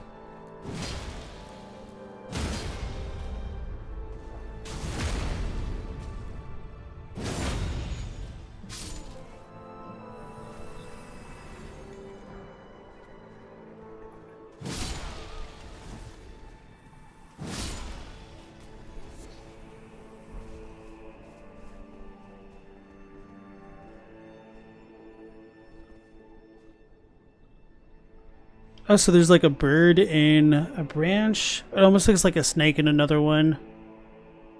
Winged snake? Like, yeah, okay. And we get another spiral tree that's a little bit less spirally than some of the other ones.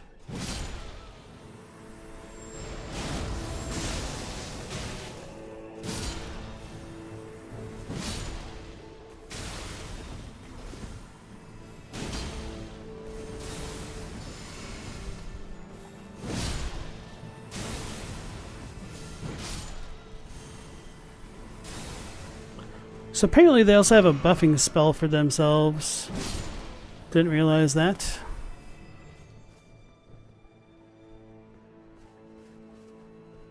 And now we should have another revered statue.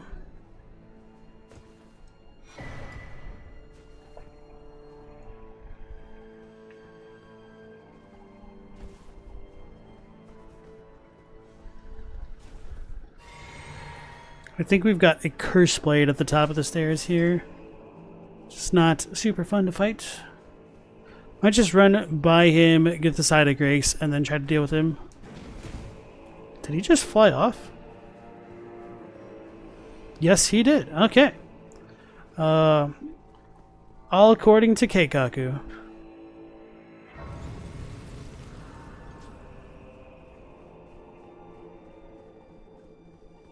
The flymen dying and new ones being born of them could be an ironic twist on miasma.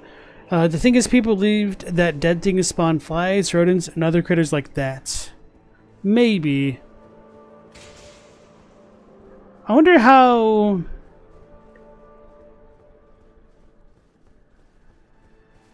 much that influenced like Eastern thought. Because I knew miasma was more of like a Greek thing. But it's definitely been something that they've been using since the days of Dark Souls. Like, I thought there was another one.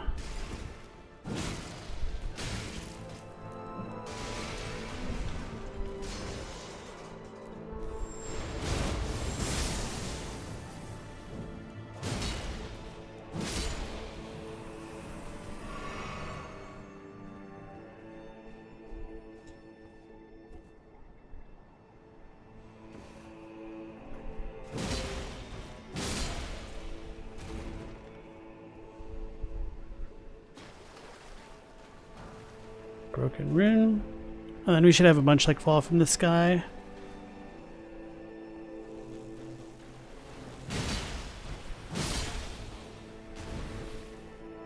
Alright.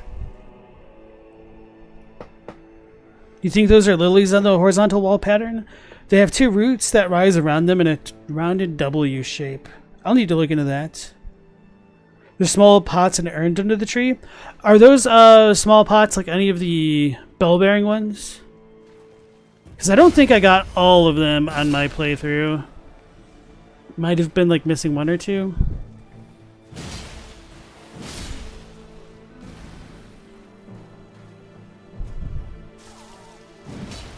Oh, that's a corpse.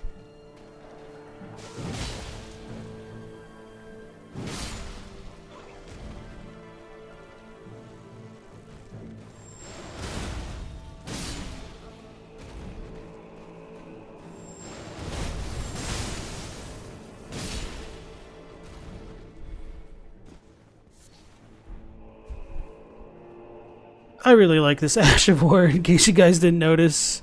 So good. So we get some fly mold, a glass shard, and a stanching boluses. Stanching? Staunching? Astonishing. Okay, so as we come into this section, we've got some more ruined buildings, but we've also got a lot more burned corpses of the horn scent.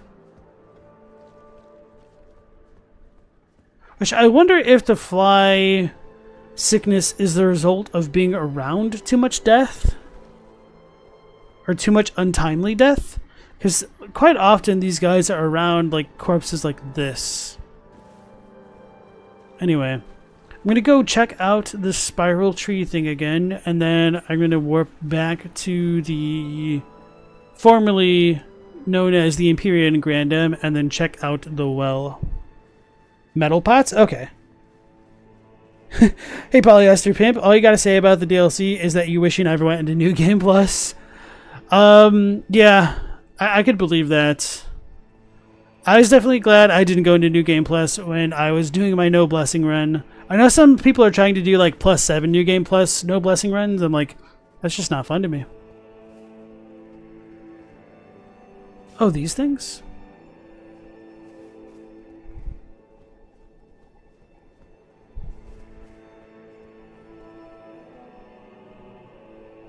I wonder if they're like used for catching sap or anything like that then.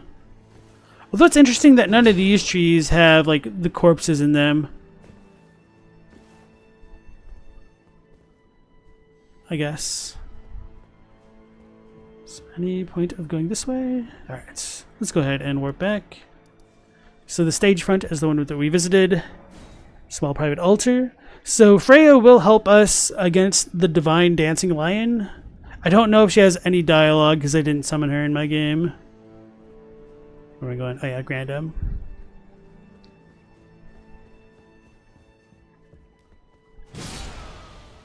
Feels good. I should level up. Holy crap.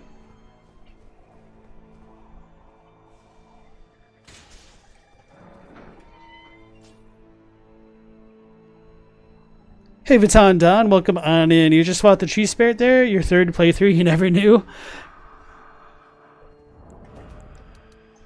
Oh yeah, she just snores for now. Yeah, I kind of missed it the first time I went around that area, but as I was like exploring more, like after I pretty much beat the game, I eventually ran into that tree spirit. Just because visually there's not enough of a reason to go that way my first time around, so I wouldn't be surprised if a decent chunk of people miss it. I hate the little messages sometimes. Get disparaged.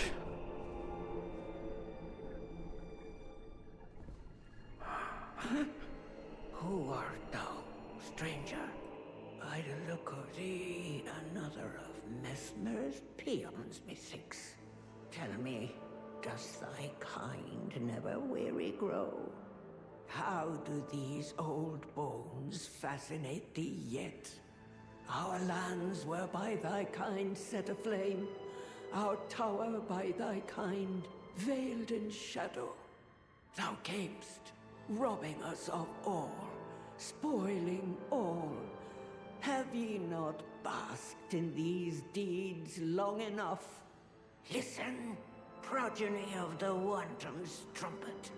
For thy sins thou shalt have thy recompense. The sacred beast shall unleash its ire. Till then, with this old hag, do what thou wilt, for all the good it'll do thee in the end. For what reason dost thou falter, villain? Enact thy sordid work with fullest pride. Else tuck away thy tail and leave for good, loathsome issue of the rotten strumpet. Be gone. These lands were ours since times of old. Alright, I think that's pretty much all she says. Be gone. Yeah, These okay. lands were So, some people were confused by her calling America a wanton strumpet. A strumpet is literally like Shakespearean level English. I was more familiar with the term from having read Brave New World by Aldous Huxley, which is because the reason why one of his characters uses the term strumpet is because he's read a bunch of Shakespeare. So go figure, it's still Shakespearean English, even in a slightly more modern setting. And a strumpet is just another way of saying, or maybe not another way, like more of an archaic way of saying like a whore, essentially. So she's being very disparaging toward America in an old-timey kind of way there. So not only that, it seems to imply that Messmer's soldiers had their way with the horn scent. Based off of her dialogue, it's kind of reminiscent of like things that Carlo would say, or Yuria from like Demon Souls. So, right. Global Sequence thinks summons only have dialogue if you summon them in the boss room, with the exception of Tiolier and Ansbach dying during the last boss. Okay. Grandam is so good at trash talking. Do you think her funky head wrap is the same as the monk statues on the coffin ships and throughout Belurat Tower and Ofnir? Same as the funky statues on the coffin ships. I don't remember.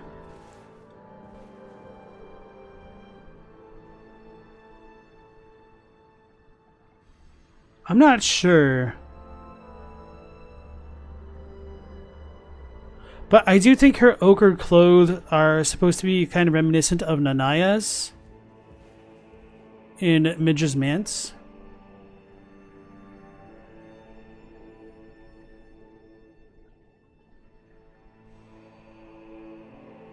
I've also wondered whether or not these things are kind of related to the Shield of the Guilty and how their eyes were gouged out by thorns, but I don't necessarily know if we could say that the horns are thorns or if there's something else going on. I was thinking about that a lot earlier today, like what's going on with Sins, Thorn Sorceries, Anir, Elim, Horn Scent, Tower, Thorn Magics, if there's any connections that way. And the Cardinal Sin, which I talked about like in reference to Messmer's Kindling earlier in the stream today. It just, nothing ever really fits together super well, which is very unfortunate. I hate the dithering like that. I wish I could turn this off completely sometimes. Actually, a lot of the times. I really don't know, like, what the point of it is. Anyway, there's this kind of cool spirally design on the masks of the lions, but it's too dark right now. I'll try to show it off when we get the real mask from the Lion Dancer and when we come back here. Oh, it is day. So maybe I just can't really show it off unless I use a glowstone.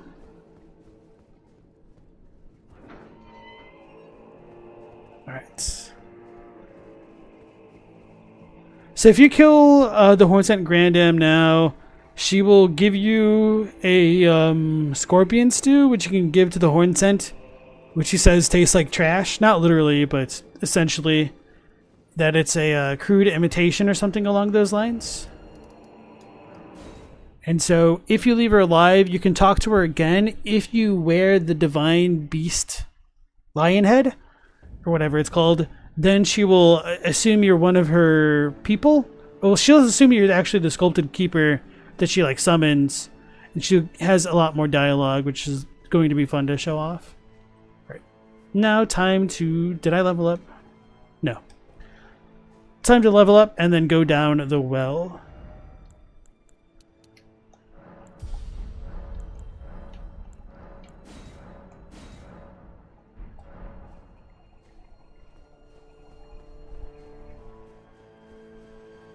The thorn spells seem to link to the shadow tree. Maybe it's just those thorns though. Well, even that is kind of problematic in many ways to me, because those thorns are also linked to the thorns of rejection, or impenetrable thorns, whatever they're called in English. I think it's slightly more consistent in Japanese, but like the impenetrable thorns which refuse access to the Erdtree, which makes the shadow tree seem like it's a Radagon type thing, since his like Elden rune, as they call it, is depicted on the thorns there. And it seems like the Shadow Tree should be simultaneously older than Radagon and his reign.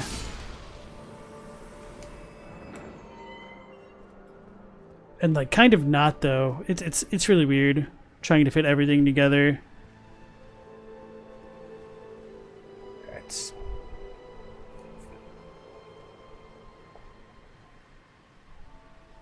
If you punch the Hornset Grandma now, then talk to her later, she mentions the Omen Curse. Sort of. Yeah, I should talk about that.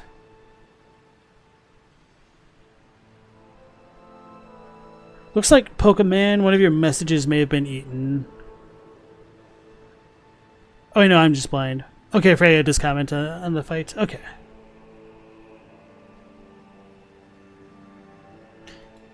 Ratandan wishes the ending actually had America giving some kind of dialogue in the cutscene. I wish there was a lot more stuff in the DLC that tied back into the base game.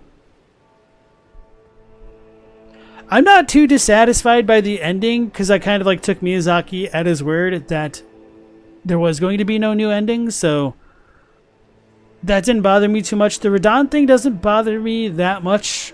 I just wish it was set up a bit better. But I am pretty salty that we didn't get anything pertaining to the story trailer visuals with America and the Gate of Divinity. So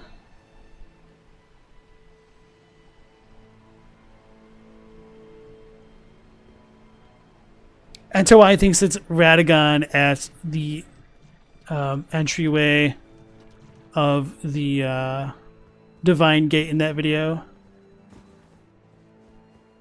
I could definitely see why people think that. I tend to be more of a America believer.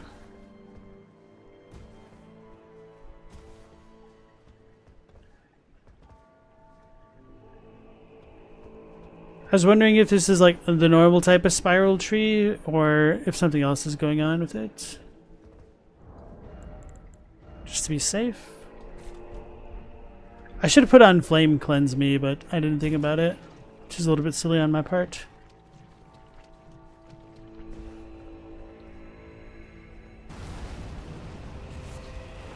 I'm going to summon for this because, I mean, it's just an ulcerated tree spirit.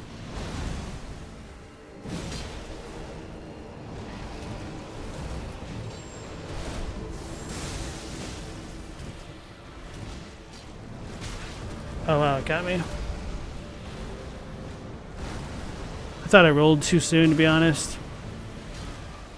I'm trying to like get away so I could... There we go.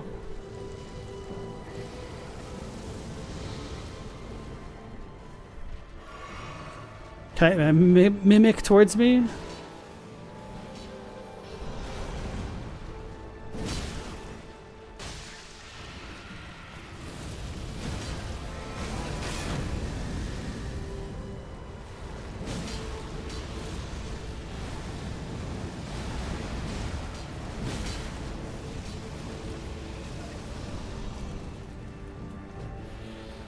Mimic Tear is a lot tankier now with all the blessings. That sucks.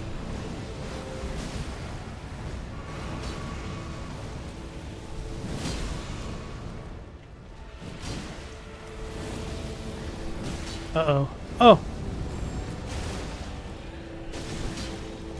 That was one hell of a posture break time.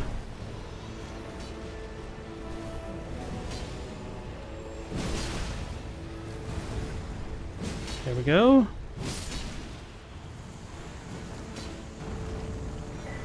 Immunizing Horn Charm +2. I was actually really surprised the descriptions on this were not the same as the base game. What the hell is this? That's just a weird looking rock. Okay. Ceremonial accoutrement worn by a horn scent vastly raises immunity. Horns are sublime artifacts to horn scent, and their presence confirms the belief that they are a chosen people. Only the repeated sprouting of fresh horns can create a tangled horn, which is viewed as an irrefutable symbol of primacy. So part of the reason why I was surprised by that one, I don't know if I have any of the other horn charms, to be honest. I don't. Is because the other horn charms are more related to the ancestral followers. And I was under the impression that the ancestral followers were kind of a different thing than what was going on with the Omen, because the Omen were affiliated with America and the Erdtree, and the ancestral spirits were said to have kept their distance from the Erdtree, and they seemed like very distinct types of beings. So having these descriptions kind of like lead into each other was just not what I was expecting. Which isn't necessarily a bad thing, it's just I didn't expect it.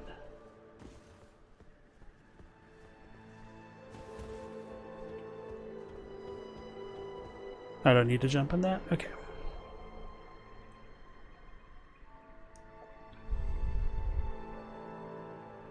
Yes, a Night Scout is correct with that assessment. That she mentions an omen curse in English, but the Japanese is a bit more vague, and that's not really like how do I explain it? Maybe it's not like a lot more vague. It just uses the same term that's kind of used in relation to the omen at times, because. So, okay, here's a way to say it. As far as omen is concerned in the English text, it sounds like more of an actual thing than how it's presented in the Japanese. And, I don't want to be over here. This is like, I've died here before.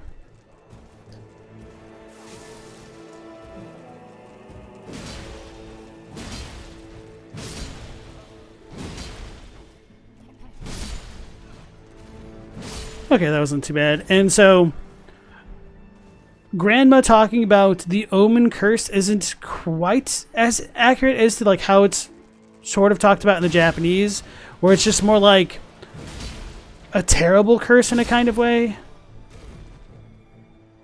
An abominable curse might be a better way to articulate that idea. But by the same token, the Hornsent themselves are kind of spoken of as just being abominations. So that isn't to say the Grandam's words aren't relevant. It's just hard to determine if they are actually supposed to be fully related to the Omen or ever so slightly different, as the way the language is actually used there is slightly different.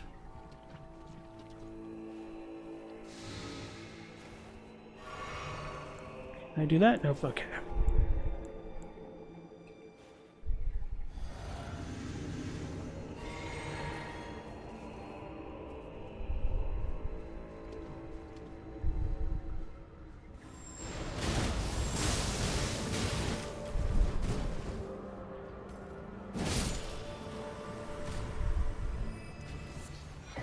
Beast liver? Ooh, and the Horned Warrior sword. Is that like a full determined drop? It must have been, because I didn't loot it.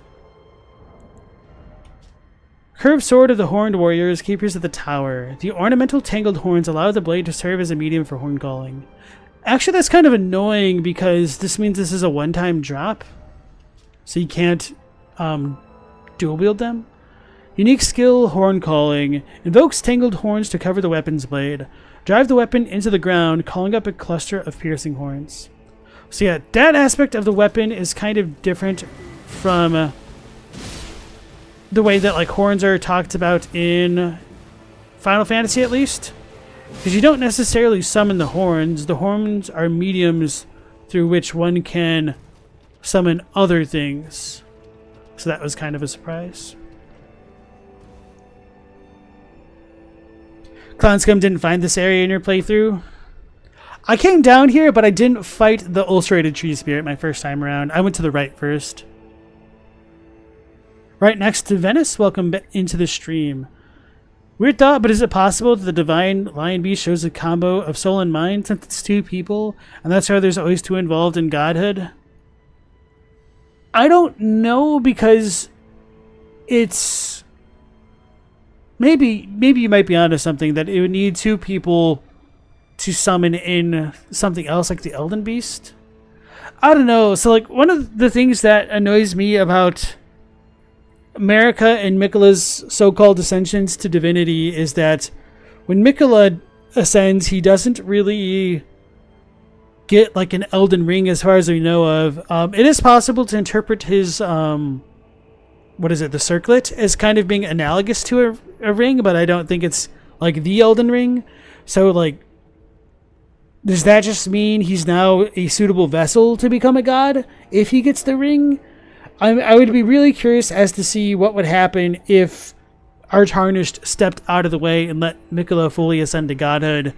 And I'm a little bit annoyed that we don't get to see that. But to be fair, I'm also a little bit annoyed that we don't get to just see what the hell Godfrey would say to America. Like, we couldn't just, like, trail him? Like, nah, man, I want to see this. Nah, he wants to throw hands. Gotta respect it. So, what was I going off on that tangent about?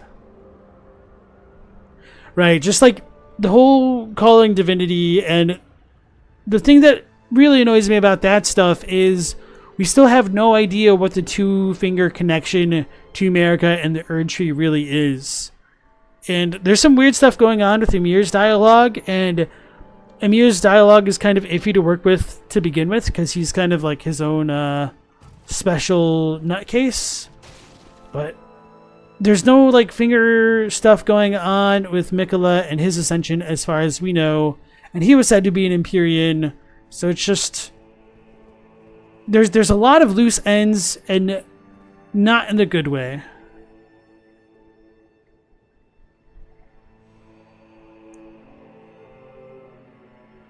It's not a one-time drop? Okay. Okay, Pokemon's got multiple drops of the sword. Thank you. Night Scout doesn't think the gated divinity creates Elden rings. They think Miquella is just treating his very symbol of authority as the basis for his new order, like he's become shallow.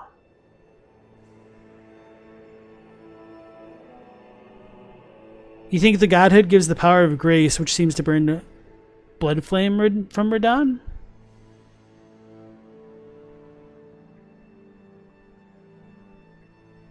I'm not sure what you mean by that. Right. Poisoned hand. A glove stitched together from the flayed skin of the victims of a butcherous bloodbath. Afflicts target with deadly poison. Raises attack power when poisoning occurs in the vicinity.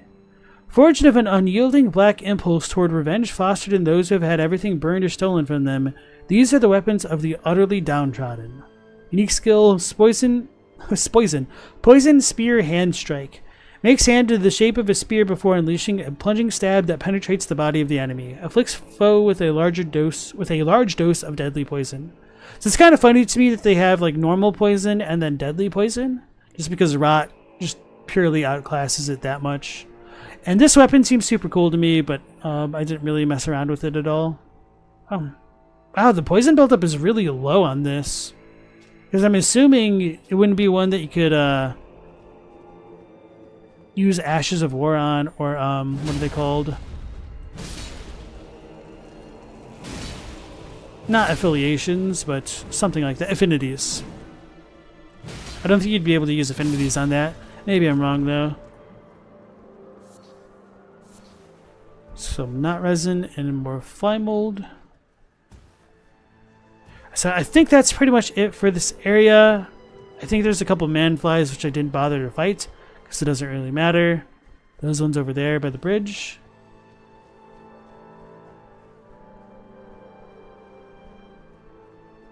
Zoinks, there's an item over there.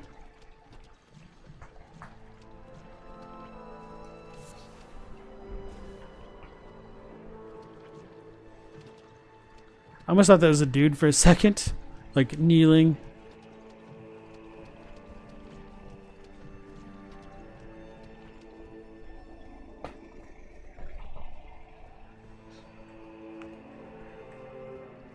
Right. Can't I climb? There we go.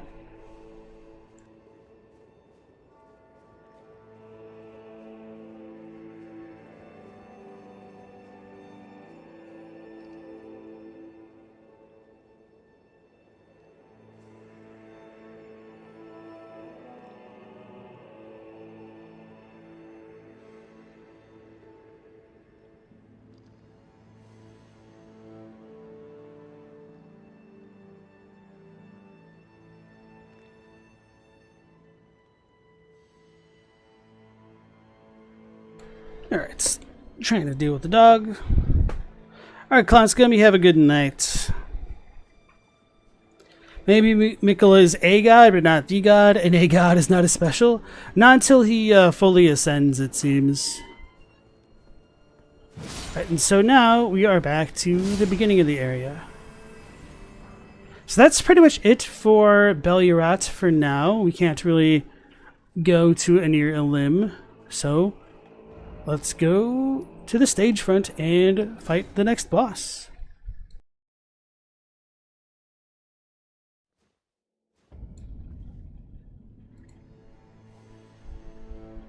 In the second phase cutscene, Radon is burning red for a second, then burns a white golden flame.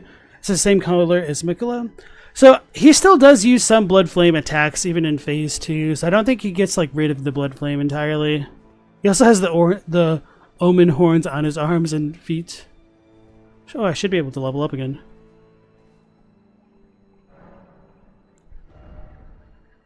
Uh, 6,200 short. Oh, perfect.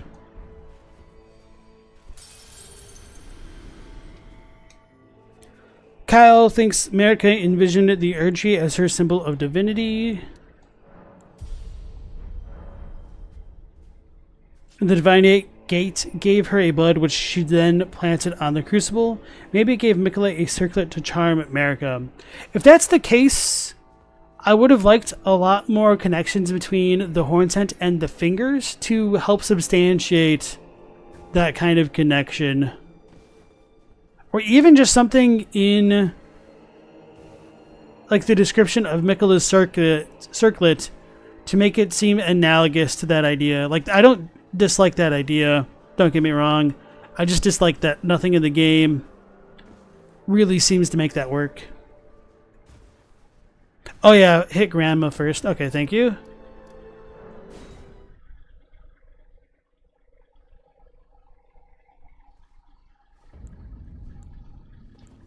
I want to keep this for now.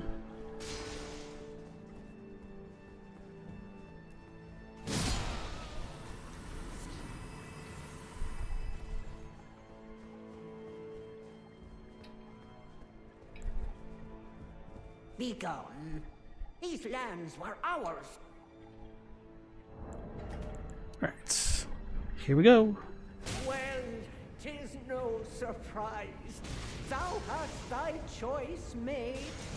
Act as thou wilt, but still must I ask, is killing me truly within thy power? Didst thou imagine I would beg thee cease? Nay, nay, do what thou wilt to this poor soul. Heaven shall judge thee all for thy deeds. You actually made me kill her with that. You bastard man. Oh no, okay. Rotten miscreant, a curse upon the strumpet's progeny, upon America's children, each and all. The curse of the omen shall strike thee down in the form of the sacred beasts. Alright, okay, now I've got a better way of articulating this. So, one reason why I don't like that she says it's the curse of the omen is that, as far as the English goes, the curse of the omen makes omen a noun, and it's just used as an adjective in the Japanese, which I guess that's kind of always the case as far as like the omen is concerned, but it would be a little bit unwieldy to say like the ominous curse, I suppose, and that wouldn't be entirely correct either.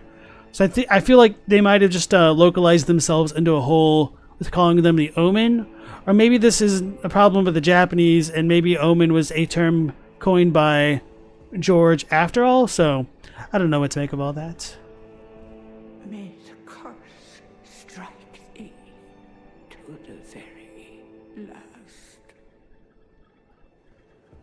Like, if this was still on my PS4, I would have just like backed up a save. But yeah, thanks for the confirmation that I didn't actually kill her. Because I think I accidentally hit her one too many times when I did this on my personal playthrough, and she died.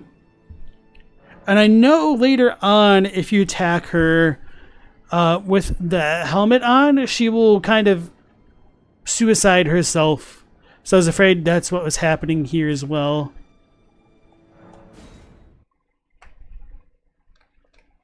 A Mohg fight would have been much cooler than a Radahn fight. I feel like it'd be as equally a head scratch. Well, maybe not, because I mean, Mohg would have been the gatekeeper here.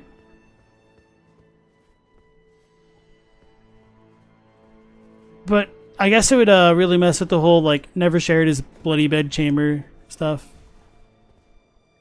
And then Tommaso Galdi, welcome into the stream. Omen always felt like a slur in English.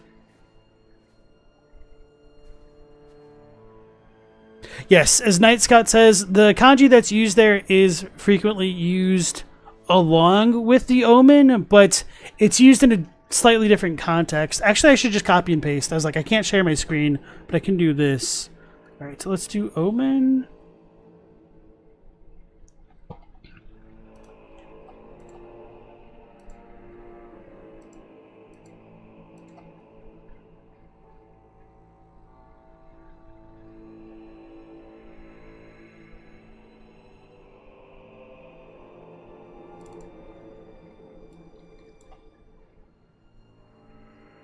Alright, so as far as like Omen is concerned, like the first character set used is Emi, which is like abominable.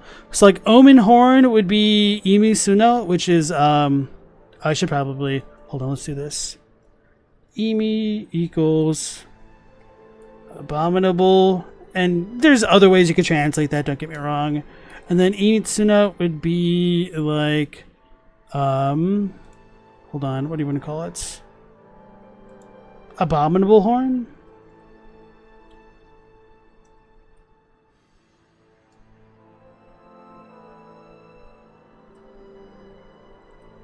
Abominable Horn, or potentially like Abomination Horn, and Curse of the Omen. Oh, I should be able to just find this in Shadow of the Erdtree. The Curse of the Omen shall strike at thee.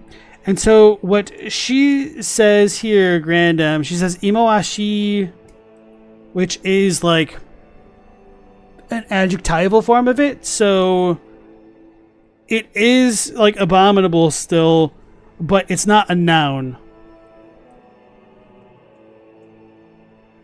Imoashi.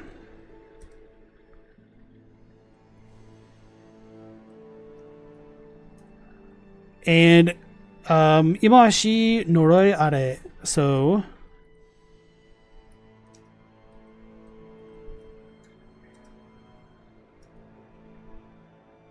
means let there be an abominable curse. Alright. So hopefully that's a little bit clearer. I realize it probably might not make a ton of sense if you don't understand the Japanese. Yeah, I also find it weird that Morgoth's horns disappear when we kill him. Alright. Redmane Freya.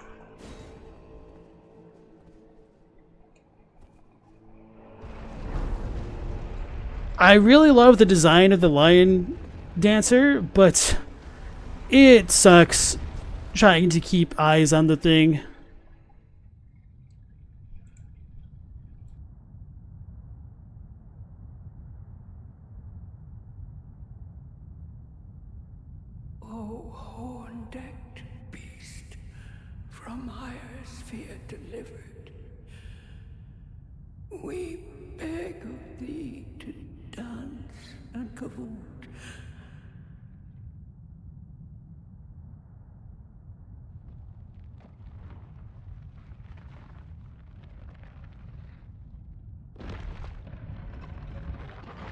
And with the beauty of thy grand display,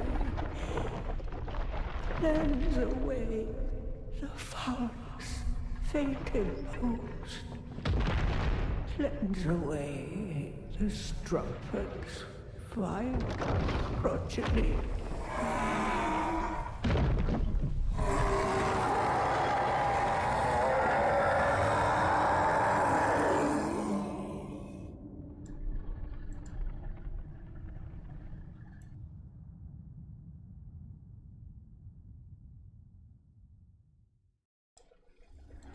Oh, so if you don't attack her, she says it in a more lively fashion? That's interesting. Holy crap. I turned the volume up too high on my end. Alright, so Freya doesn't say anything.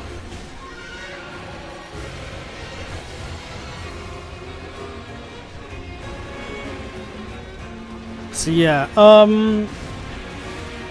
he has a grab attack. It's two dudes in a trench coat, which is why it's a lion dancer. If there's three, there would have been a dragon dancer.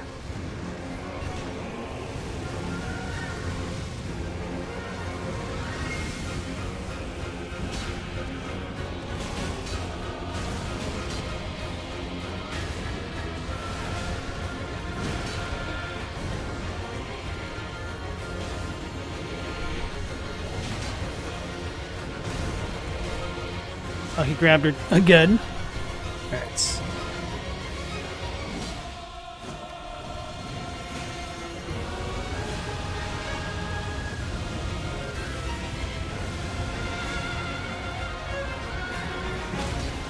Thought so.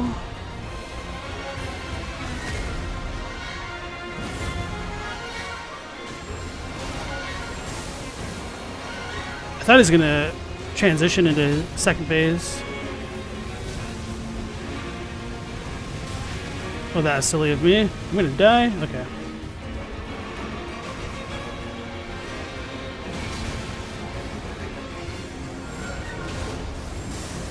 Here we go. Nope. I didn't know that attack was coming.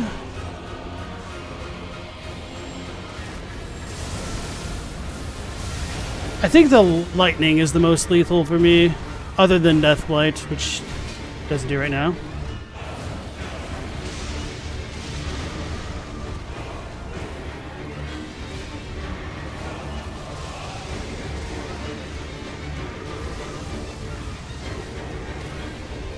Hell yeah, Freya.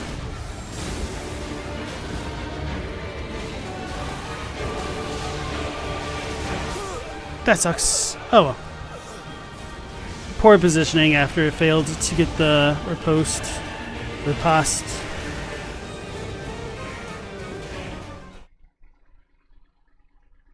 Should have just kept dealing damage and not put myself out of position, but that really wasn't bad for a first attempt HUDless. The face when it's time to cleanse away the strumpet's vile progeny. Yeah. An operator, nice to see again. This grab has an interesting property where it will leech health from the target the next time they heal with their flask of Crimson Tears. Is that what that is? I know there's like a weird red aura type effect when he does do something like that. I didn't know that's what it did. That's cool. Oh, it gives the HP to the guy?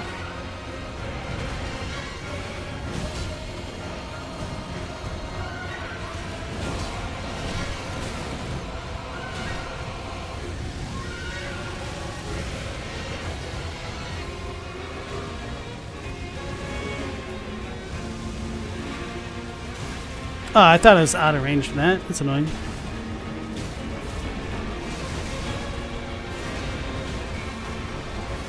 Let's be safe with that.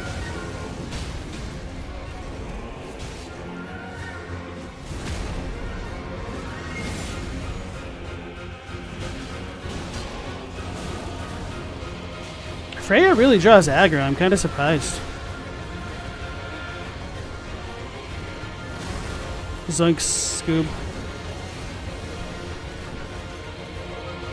I spent a lot of time trying to get good footage of this dude, and it was such a pain in the ass.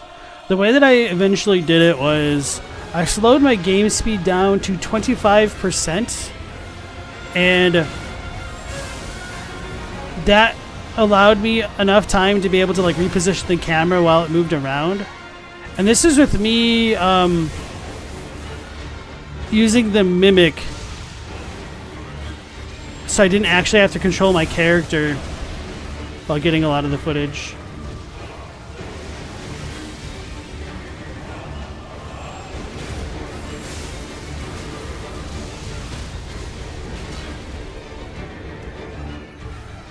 Sweet.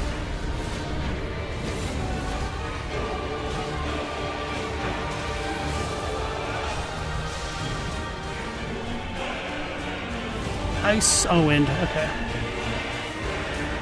Ice is pretty scary too.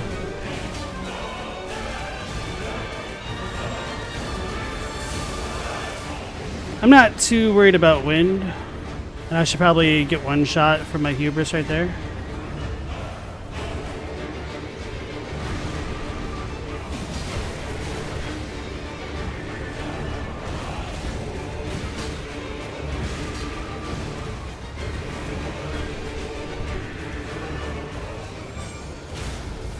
Oh, that was amazing.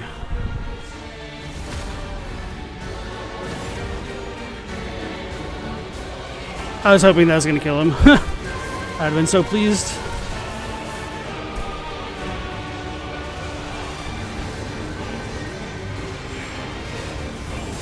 I whiffed that one, I think.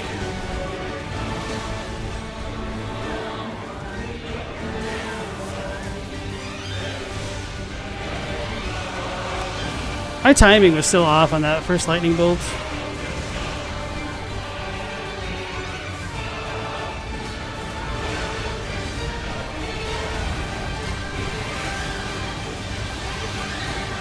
I couldn't see. I knew I should have moved, but I didn't know where I could move given the circumstance. Damn it, my runes. That's what I get.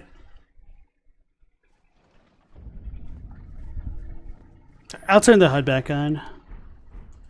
Not that I really felt it was a problem, but we got enough cinema going on. All right.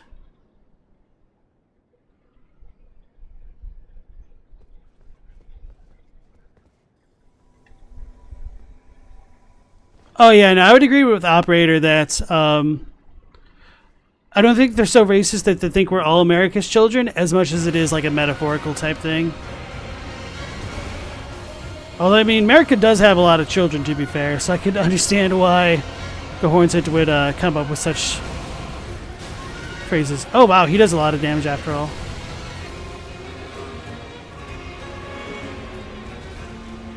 I still need that. Okay.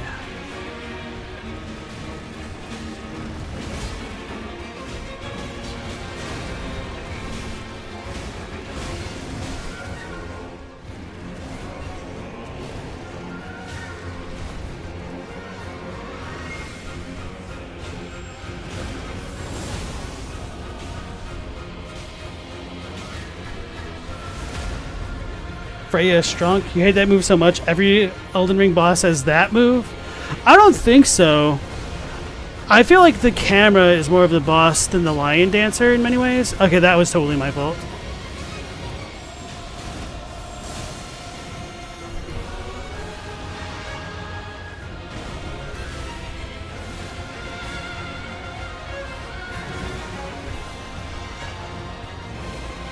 Damn it.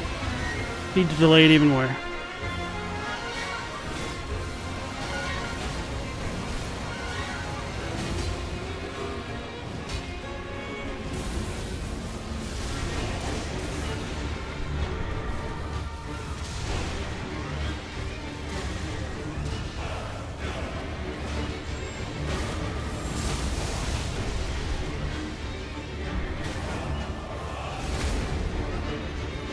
Good old From Soft camera, yeah. Uh-oh. The camera strikes again. I mean, that was me panic rolling right there.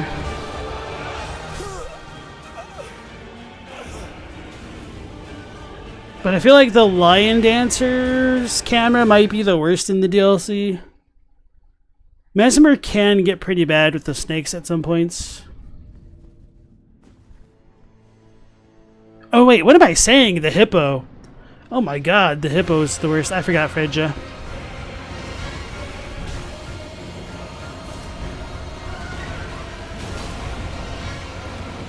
I need stamina.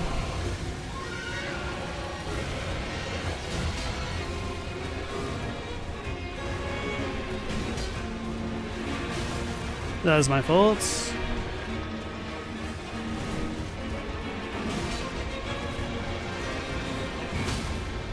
Hey.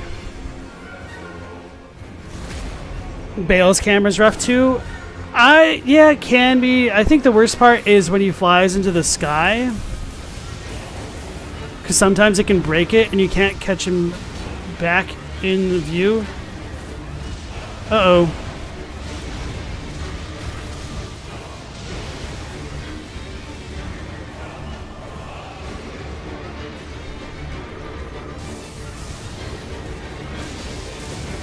He does it twice? Okay.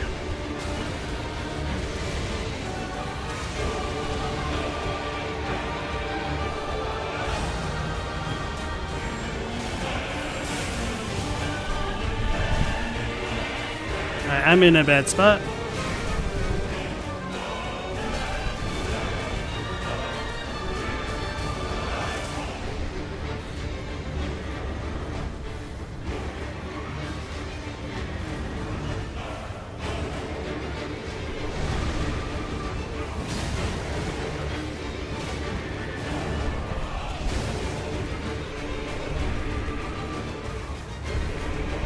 Ice, yep, okay.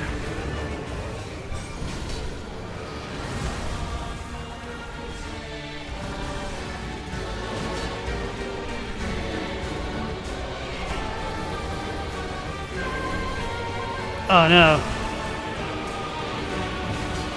Why did I think I could heal after dodging an attack? Okay, that one right there was actually a bad time to heal. But the other one was slightly annoying. Alright.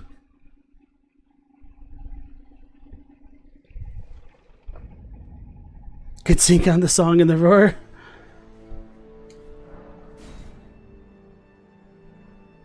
Hippo and Gaius stink so much. I don't think the camera was that bad for Gaius. There were a couple moves maybe, but Hippo is by far the worst.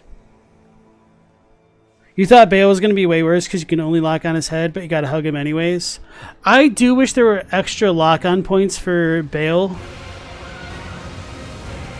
That is a complaint that I have about that one. That, and I wish you could more often go between his legs, like under his body.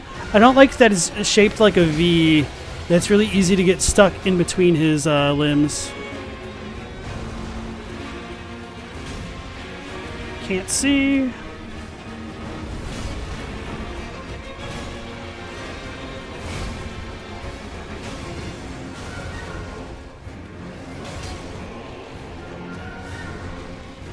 Dog, I don't even know what's going on. Thought he was close to that.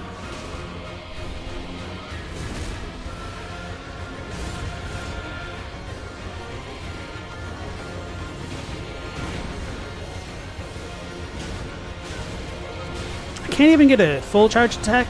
That sucks. I mean, my fault for doing it. It just... It would have been nice if that was a thing you could do it then.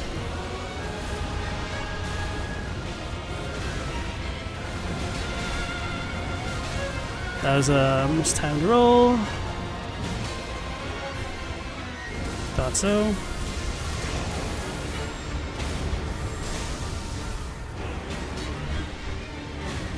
No!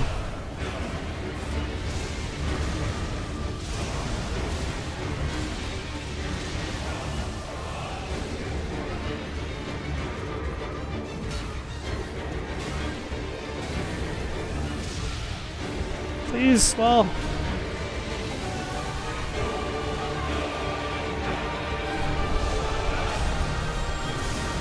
That was my fault. I didn't expect the lightning breath. Oh, kind of worked out.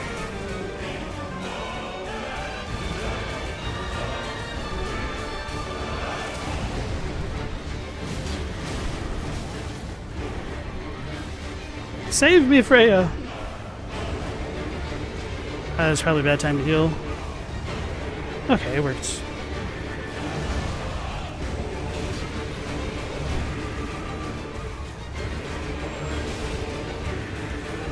I thought he was going to turn on Freya.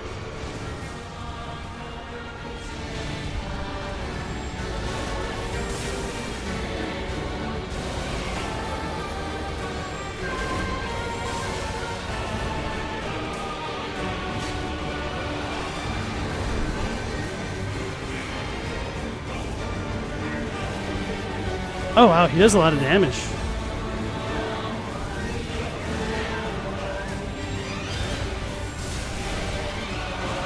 Freya! Oh, okay. He's the Keep's mascot.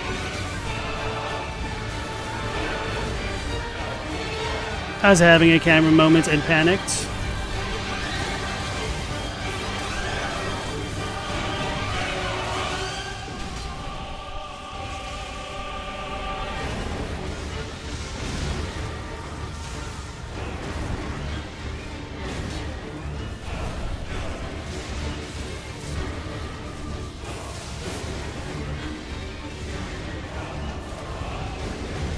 I'm scared. I tried healing.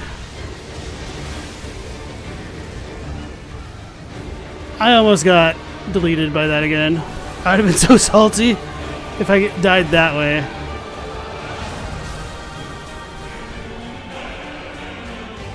Alright. In some ways that might make this easier because it's going to be a bit more predictable, except why did I do that?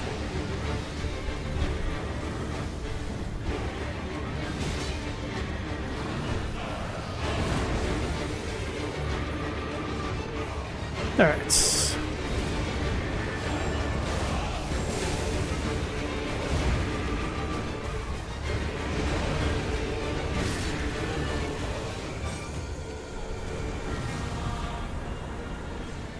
The remembrance of the dancing lion.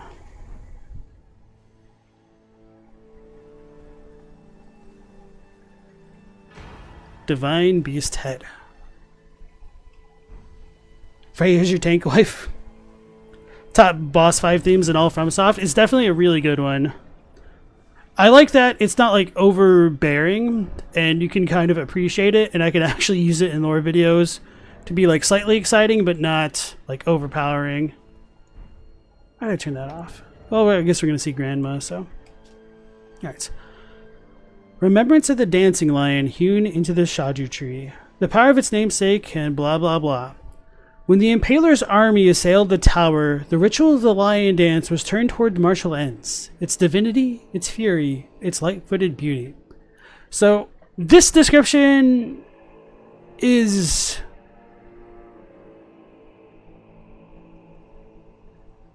I don't even know what to say about it. Like, this signifies to me that the Hornsent didn't necessarily oppose America at the beginning in like the story trailer. Like, I don't necessarily think that America may have fought the Hornsent to get to the Gate of Divinity despite like all the blood there. I mean, obviously there must have been like some conflict to some degree, but they might have been on the same side at that point. I'm not sure.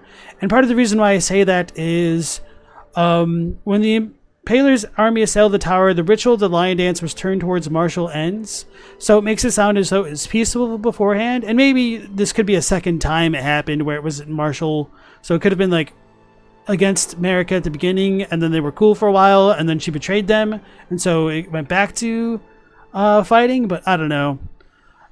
Nonetheless, I really like the visual design of the dancing lion. It kind of reminds me of like a Japanese no mask, like the Oni type thing.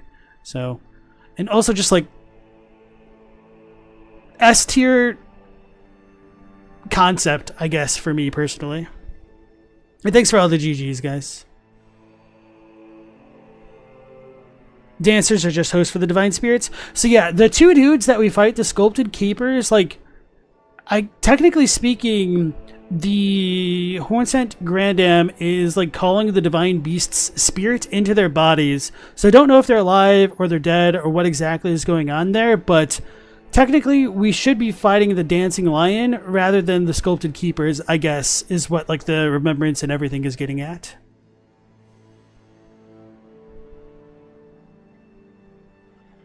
The interesting thing is that the dancers catch the lightning spears with their hands and throw them, but the near limb lion warriors catch the bolts in their mouths and spit them.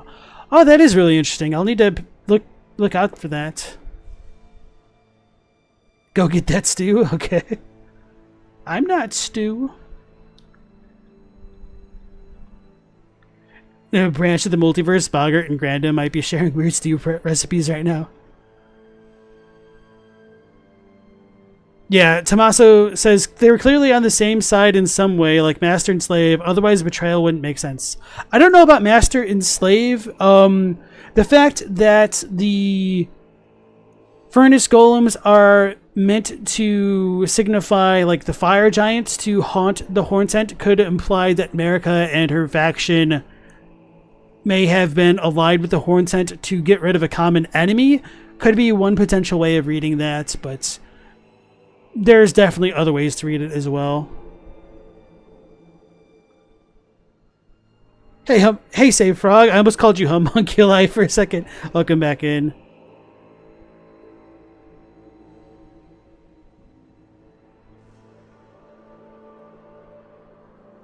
Alright, Divine Beast Head. Ritual headwear in the form of a Divine Beast's head, used to perform the lion dance.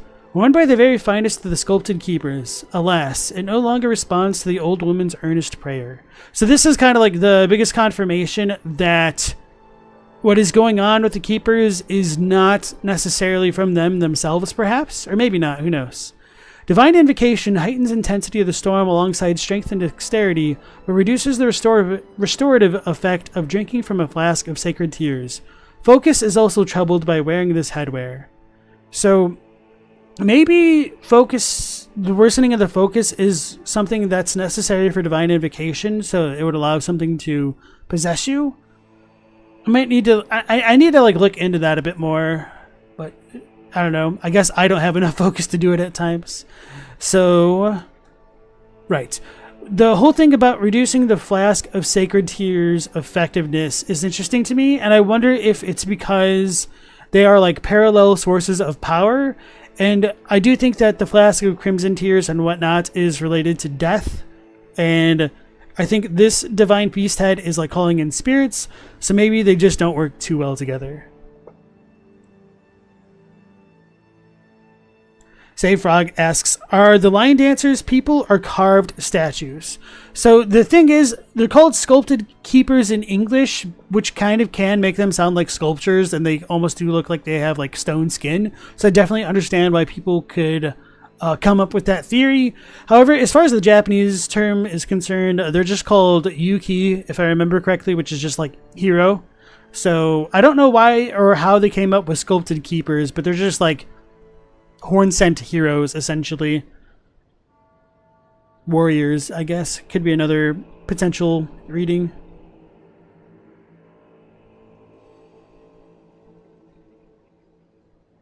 Perhaps America armies sent after the Fire Giants was initially a slave army serving Hornsent society. Maybe, but then my question is, like, how does America rise to the top of that society to begin with? Which isn't to say that it didn't happen. It's just we just have so little info about all of that. I'm going to warp to the Roundtable Hold to check out the remembrance stuff, and then we will talk to Grandma. What items did we get now? Oh, right. It's because we killed the fire giant. Poor Enya.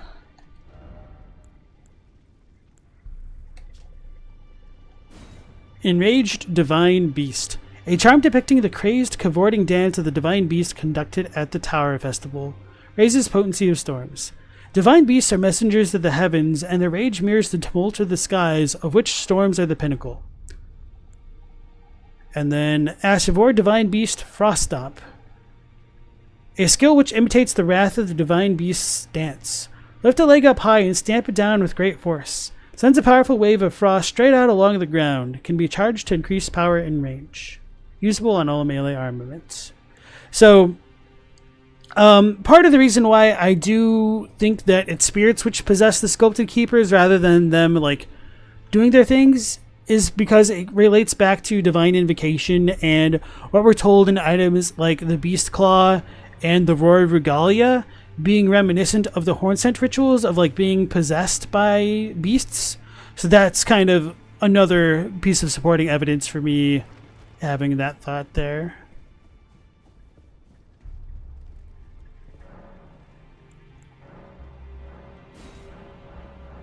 Alright.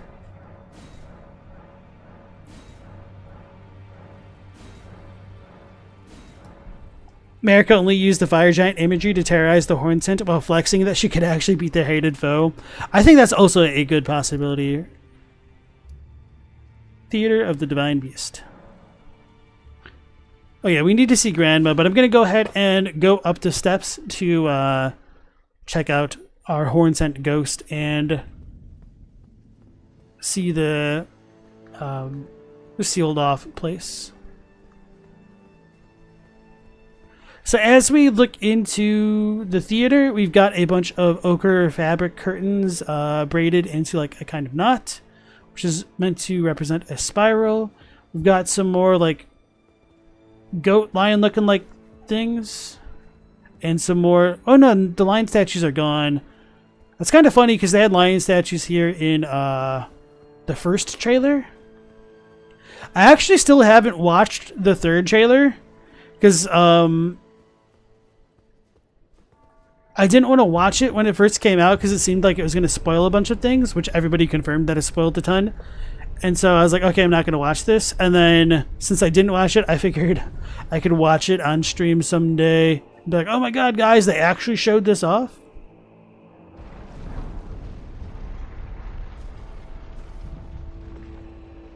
So, still a bunch of humanoid figures on the big gate heading towards Inhabitants. Or what would have been Inhabitants. We've got a bunch of the spiral trees. Forgot about this guy. Weird Spirit Ash. Whoopsies. Oh yeah, and in this area we have the Chloranthy design, which I've talked about like being in Fair Missoula and Lane Dell, although it is much, much more ornate with like the gold and colors and everything like that. So if we ever did want to try to say that there's some connection between Fair Missoula and this place, pretty much that is it right there, I think.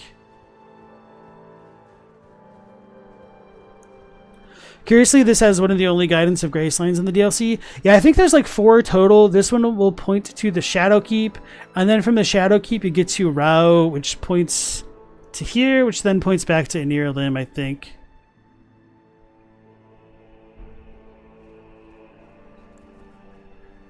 So we get another horn scent spirit. You can see the horns on its head.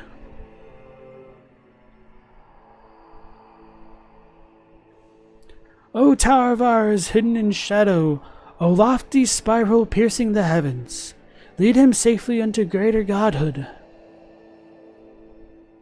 And in divinity grant our salvation. So this is a reference to Miquella, which is interesting to me that even like horn scent ghosts want Miquella to be raised to divinity. I've wondered if part of it is that Miquella's Halig tree is a crossed tree, which might be related to their culture, but I don't know. Tower of Shadow message. Message left by Needle Knight Letta, addressed to kindred spirits who also pursue Miquella's trail. Quote, the gate of divinity lies in the tower sealed by shadow. That is surely where kind Miquella is headed. We are no Empyreans, but we must locate the path that will lead us there. I will follow the crosses east. So that kind of gives you a bit of diegetic reasons to go one way or the other. Sealed and obscured by shadow. I almost couldn't really tell that this was a dev message. And so for whatever reason, the sealing tree gives us these dark, shadowy thorns, which is... I really wish we had a better understanding of like the Erdtree's relation to the Shadow Tree and thorns in general. And I was wondering if canonically this DLC is supposed to take place after you've already burned the Erdtree, and if canonically you are only supposed to be able to access this area once the Erdtree's already been burned. Which, if that's the case, it's really unfortunate that you can access Moog before doing such a thing, but I really wish there was more of a tie-in there.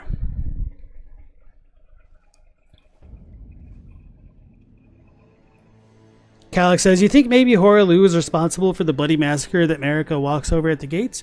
Another reason why he needed a glow-up into Godfrey after. Maybe. I've wondered that as well. And if he was still Horalu then. Tommaso thinks that the corpses in the Gated Divinity are linked to the rituals of the shamans and the pots. And those corpses are also horn-sent ones as well.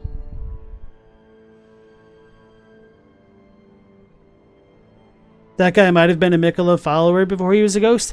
Even so, like, we do have like the one horn-sent here. I wonder like how long Miquella was in here. Oh yeah, that's kind of one of the other things I wanted to bring up. So part of the reason why I think it could make sense that you shouldn't, like, canonically you don't access the DLC until the Erdtree burns, could be that might have allowed Miquella to gain access like through Moog, and that might be why you're like literally chasing him down. Like, he's only able to act now because of what we did. That would make a lot of sense to me, except for, you know, his charming of the horn-sent guy and all of the other tarnished here. But I don't know. I like that idea, but I think it's not without its flaws.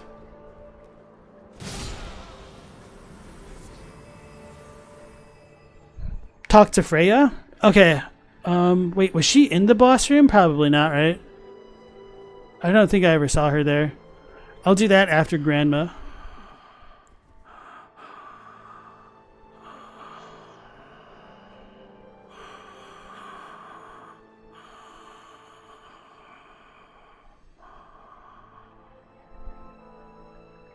Right. Freya is at the crossroads. That's what I figured. Thank you.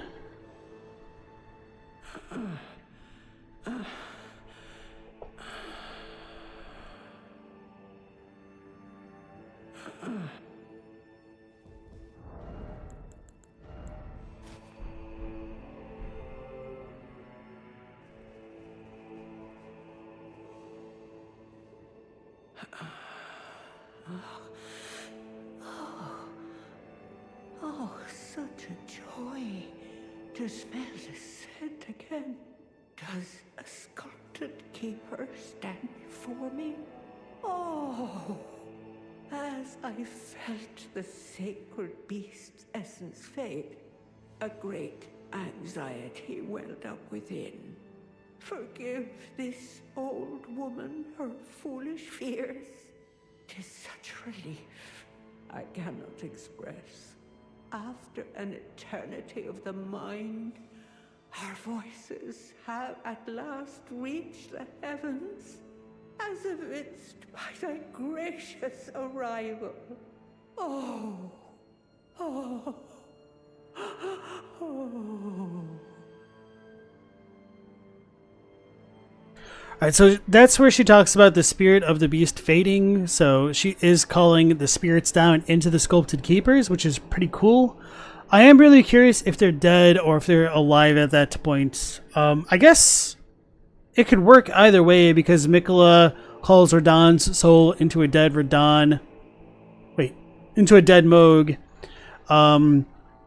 Shabriri's soul can possess Yura's dead body, so it wouldn't be completely out of...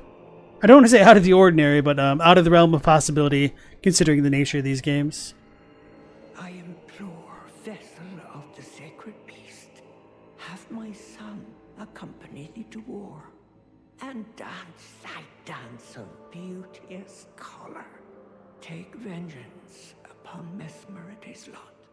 They who betrayed us, aye, they who burned us, let them face in thy wrath their just deserts.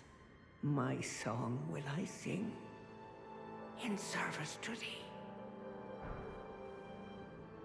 So we get the Watchful Spirit incantation, or sorcery, whatever. An entreaty received from the horn-sent Grandam. Summon a guardian spirit above the caster's head. The spirit never strays far from the caster, conjuring several apparitions before dissipating. Quote, take vengeance upon Mesmer and his lot. They who betrayed us, aye, they who burned us. Let them face in thy wrath their just deserts. And those who plague the tower, cleanse away the strumpet's vile progeny. She will repeat that pretty much ad nauseum, so I'm going to drop a glowstone if I have one.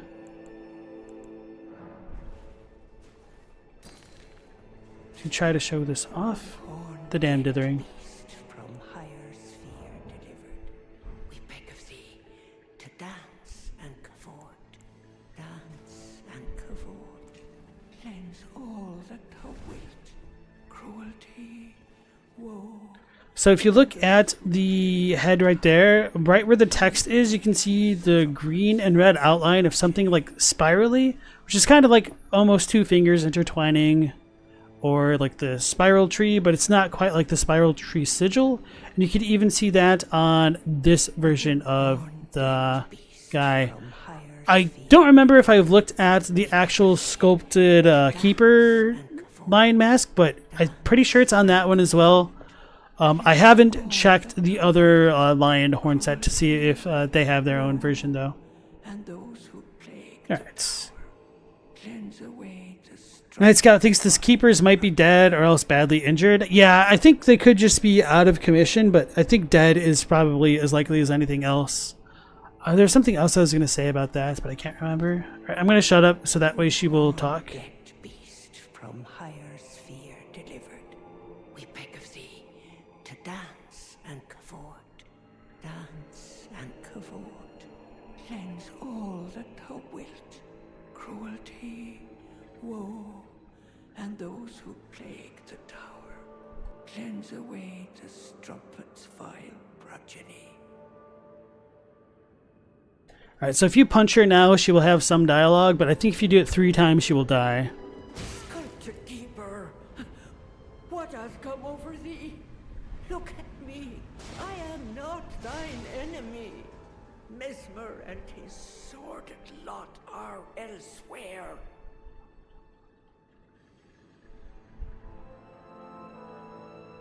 Sculpted keeper, art thou now becalmed?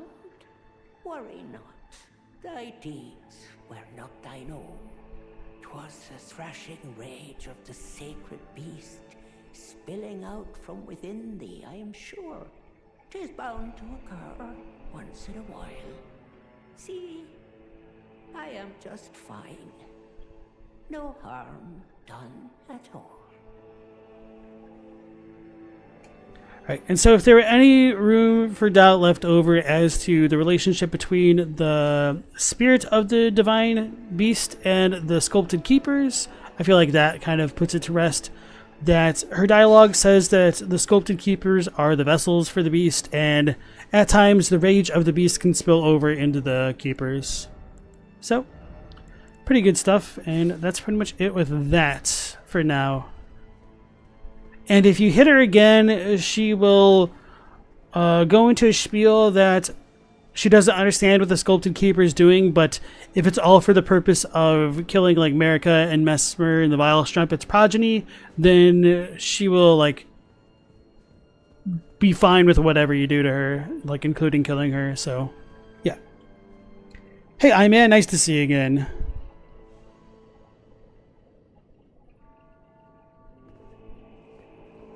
Oh, the dialogue she has now is the uninjured intro of the boss? Interesting. Her dialogue is curious here since it implies sometimes the beasts go berserk. Maybe they don't want to be grafted to these keepers. So I don't remember if I talked about that in my video or if it was in one of my drafts that didn't make it into the final version. But I've wondered whether or not, and I don't really think this works out, but I think it's a cool idea even if it has its issues. I've wondered whether the divine bird that the Horn sent would have fought and killed and performed divine invocation with could have been death birds or deathrite birds.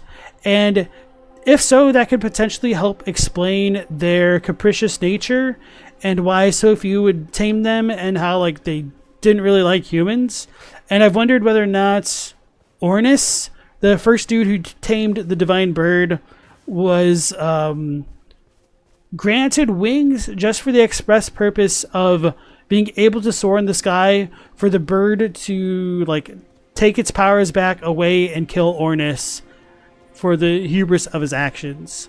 So the divine beasts having their own kind of rage, I think, could lead into that idea, even if I don't fully think that the death bird angle works, because I don't think the birds depicted on the divine bird warrior horns match up with death birds very well. And when I say death birds, I also mean like any potential type bird that could have gone on to have become a death bird, if any such creature existed.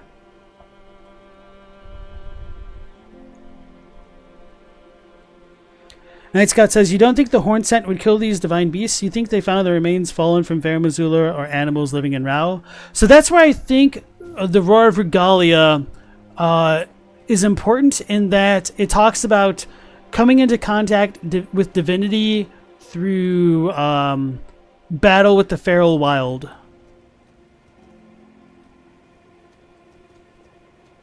You think the golden birds are just jerks and undo the wing incantations whenever the drop can kill someone? Like a nod to the Crucible Knight's wings, making them fall to their deaths? Yeah.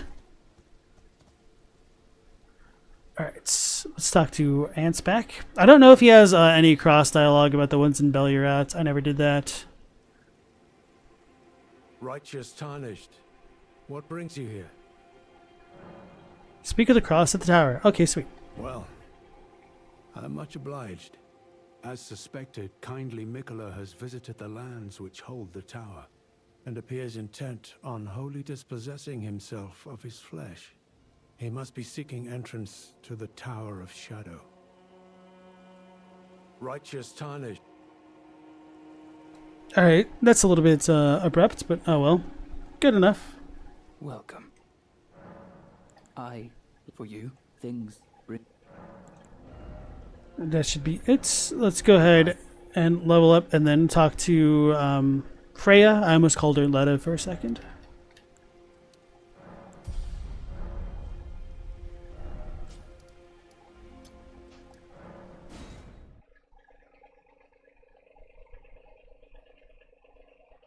Bear communion is said to be similar to the horn scent practices, but it might be different in that the bear hunters kill the bears rather than trying to beseech their aid.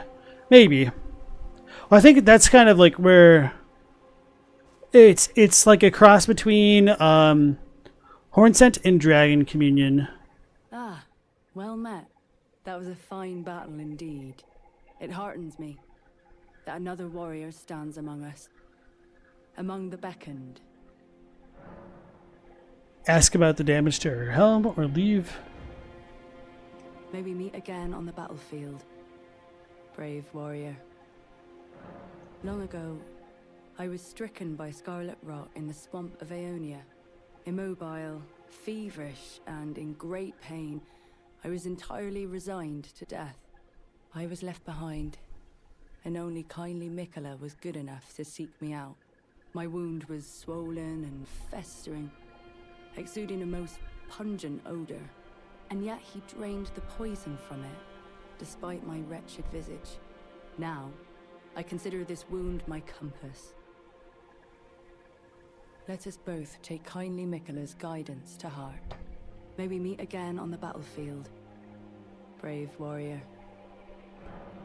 Ask about the missing man. Oh, the horn scent guy. So, Miquella being able to drain the rot from Freya is interesting because we might be able to handwave the reason why he couldn't potentially do the exact same thing for Millennia, being that she might house the outer god of Scarlet Rot, and therefore she has like a hell of a lot more rot within her. So there's also like the unalloyed gold needle and stuff, but it is a little bit frustrating that we don't have any references to unalloyed gold in the DLC either. Do you wonder why the eternally dour fellow keeps his distance? He's one of the tower's horn scent. I can only assume he fights for his own reasons and carries his own burdens, but we needn't concern ourselves with his affairs. He too was charmed by kindly Miquella and guided here, and that makes us allies. We're not gods, you and I. Even if we did manage to dig up the secrets of his past, I doubt our meddling could ever amount to much. I feel like that's a direct Miyazaki troll line for us lore hunters specifically right now. Let us both take kindly Miquella's guidance to heart. May we meet again on the battlefield, brave warrior.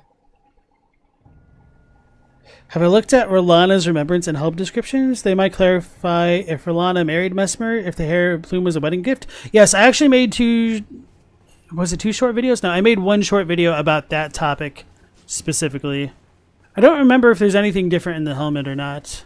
So that's like the one thing I haven't done. So, the bird guy is named Ornis. That's on point. Yes. So for anybody who doesn't know, Ornis is Greek for bird. So the divine bird warrior bird is its name. Operator asks, what was Miquella doing just wandering around in the Ionian swamp after the battle while Millennia was being carried back to the Erdtree by Finley? Actually, damn. Okay, because I haven't talked to Freya. I never thought about this. That implies that he wasn't in his cocoon form. So he would have been kidnapped after Millennia was in her stalemate.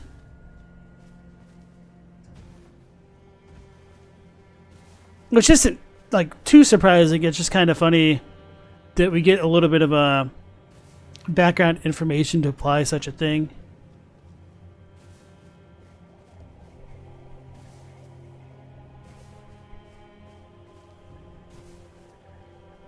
Alright, yeah, so I think that's pretty much that with Freya. So, I think next, instead of going to Castle Ensis, I'm going to head toward the Cerulean coast. Which, did I... Is this it? No, that's above.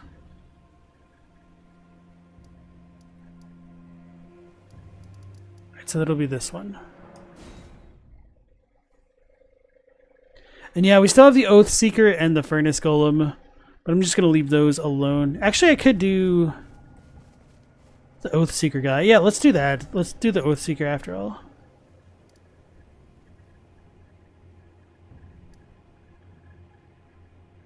I guess either is close enough.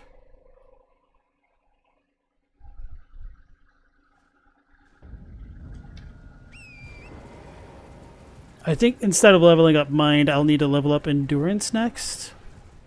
Just so I could take off the weight talisman.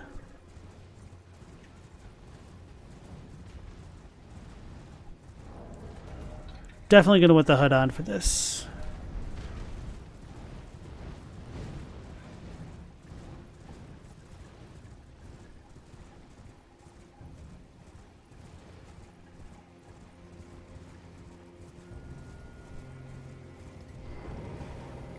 Western Nameless Mausoleum.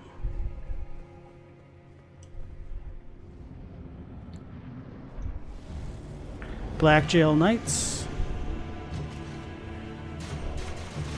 He's not Oathseeker. What's he called? I can't remember.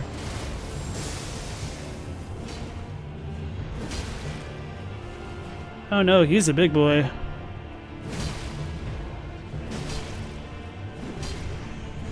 He wasn't getting automatically stun locked by... I tried rolling. By the Ash of War.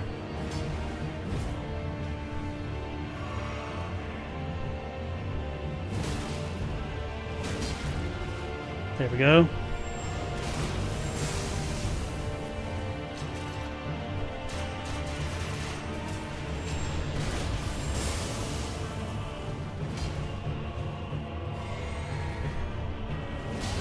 That's funny.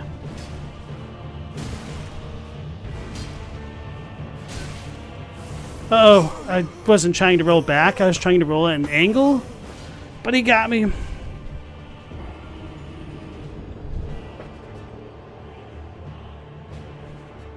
Yeah, this dude was pretty tough at 0 blessings. I was also pretty underleveled at that time. Actually, I'm a lower level now, but I have the blessings. That kind of makes up for it.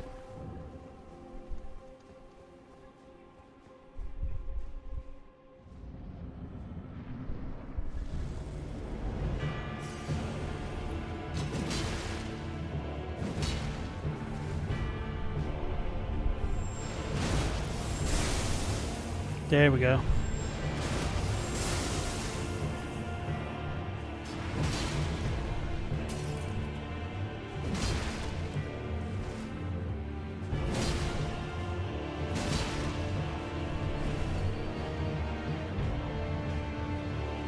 Miquella might have long since been kidnapped by Moog and charmed him, gaining some freedom to travel for a while if he didn't just project himself to heal Freya. Maybe.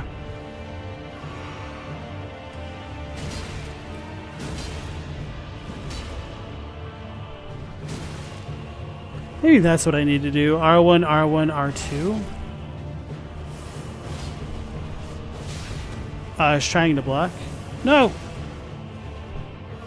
Can't believe the candlestick blocked that.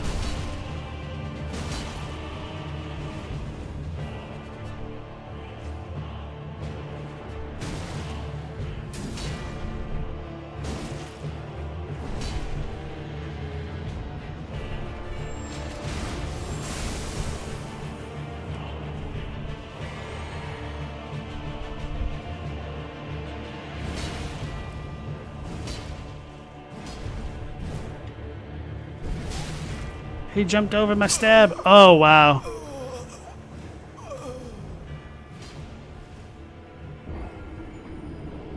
Feels bad, man. Alright. Millennia does know that Miquella is in the Shadowlands. Does she? Oh, I guess she does say she awaited his return as she slept. But I mean, he's also not in his Halo tree. So I guess it's ambiguous.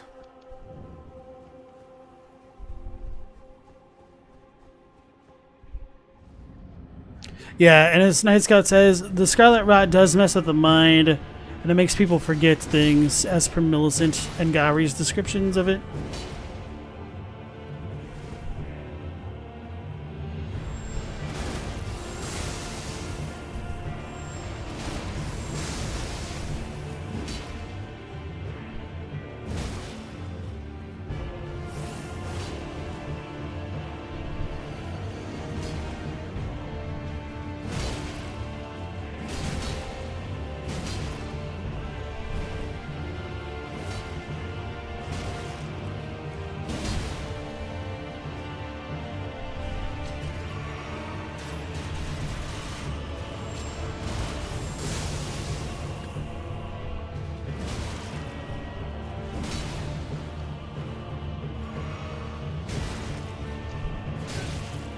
I was trying to roll, not backwards, though.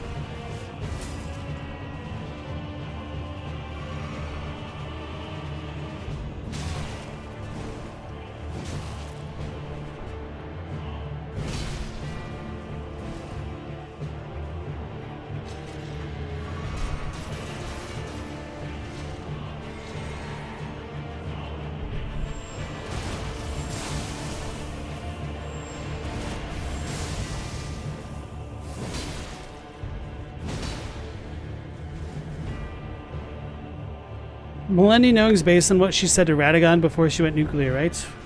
Wait, what did Millennia say? To Radagon, I don't think there's anything.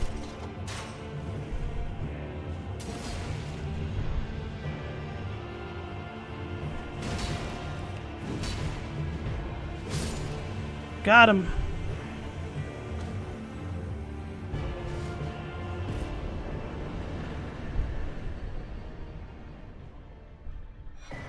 Great Sword of Solitude, Helm of Solitude.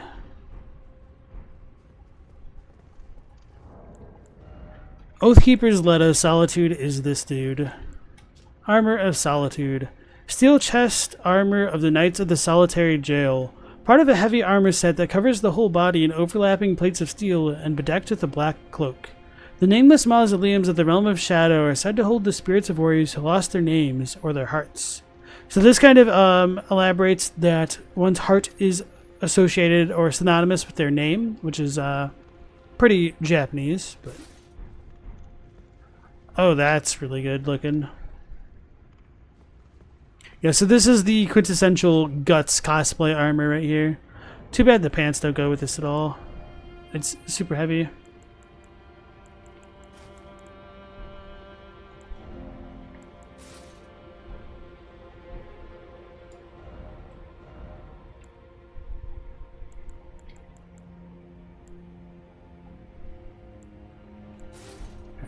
Good enough. Let's head on over to the cave, and then I'll check out the sword.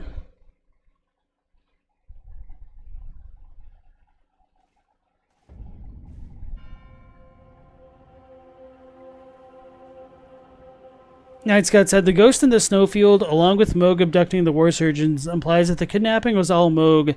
Miquella just improvised with the charm. That wouldn't surprise me in the least.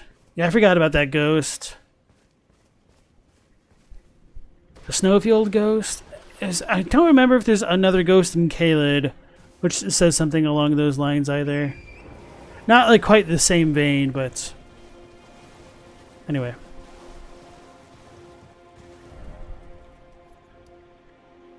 Okay, so I did go. I just didn't remember where the site of grace was. To Radon. Okay, Radicon. I was definitely confused. It's funny that your phone auto-corrected that, of all things.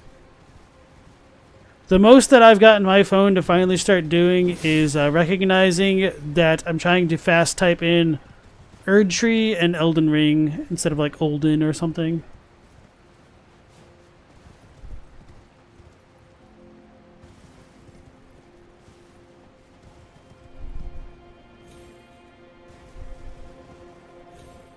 So I spent a lot of time my first playthrough killing all of these lightning rams for like no reason. They don't drop anything important. Maybe the rolling one does, but I don't think it was worth the struggle. I definitely don't want to deal with the furnace golem yet. Actually, I think this is the good one to kill. I don't remember what he drops. But I do want to pick this up at least. Yellow Fulgur Bloom. Lightning Perfume Bottle.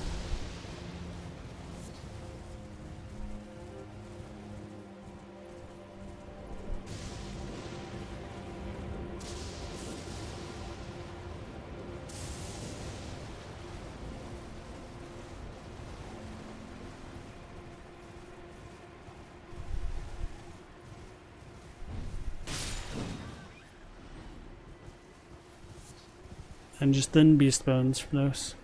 So yeah, in this area we still get a bunch of like the more red orange tinted plant life, but over here we get blue. I was really excited to fight the red dancer over here, the red dancer which doesn't appear, at least not in the overworld. Yeah, so when I first played the DLC, I was trying to make it a beeline over here because like I saw it from way up top by the gravesite plane. So I was trying to figure out how to get all the way down here, which was a really convoluted roundabout way of getting here. And I was a little bit disappointed at like how limited our options were to access the different places when we first come in. Because I went from the gravesite plane, followed this cliffside to the church, then I had to backtrack. Then I went through here and here. Then I followed the river. Oh, had to backtrack.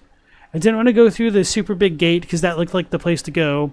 So I went across the drawbridge. And then I saw a castle that I didn't want to go to. Then I finally went this way and everything. So like once you get past the gravesite plane, it opens up a bit more. But I wasn't as good of an impression as I wanted to start off.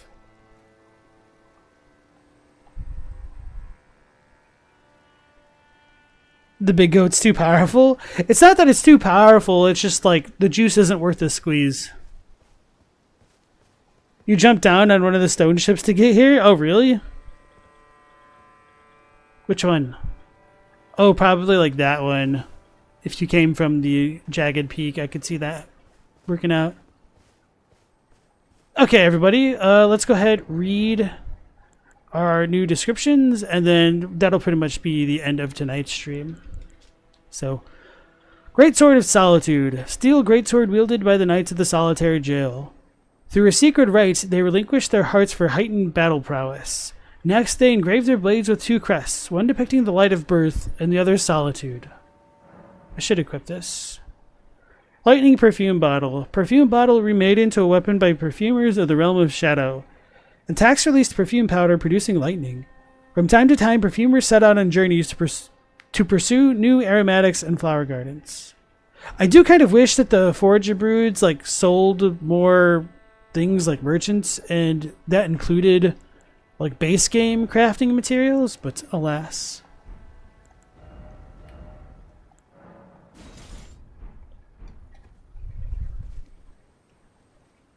So I don't know why these are said to depict like the light of birth and the other is solitude. I'm not sure which is which.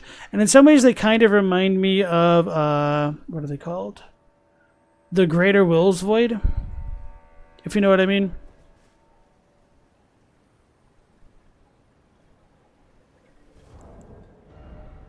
Actually, let's do it this way. The light of birth and the other solitude.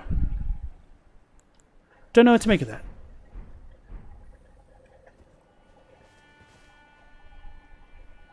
You got here from the Dragon Priestess? That makes sense. Alright. So I think this will be a good spot to work with tomorrow. We'll get the super cool Miquella cross. We'll fight the Red Dancer probably first and then go that way. And then talk to Ansbach. And make our way up that side of the world, I suppose, towards like the Finger Ruins. But okay, that'll be it for tonight's stream. Once again, thank you all for joining in as usual. Hopefully we'll catch you on the next one, the same time of 10 p.m. Eastern Standard Time tomorrow.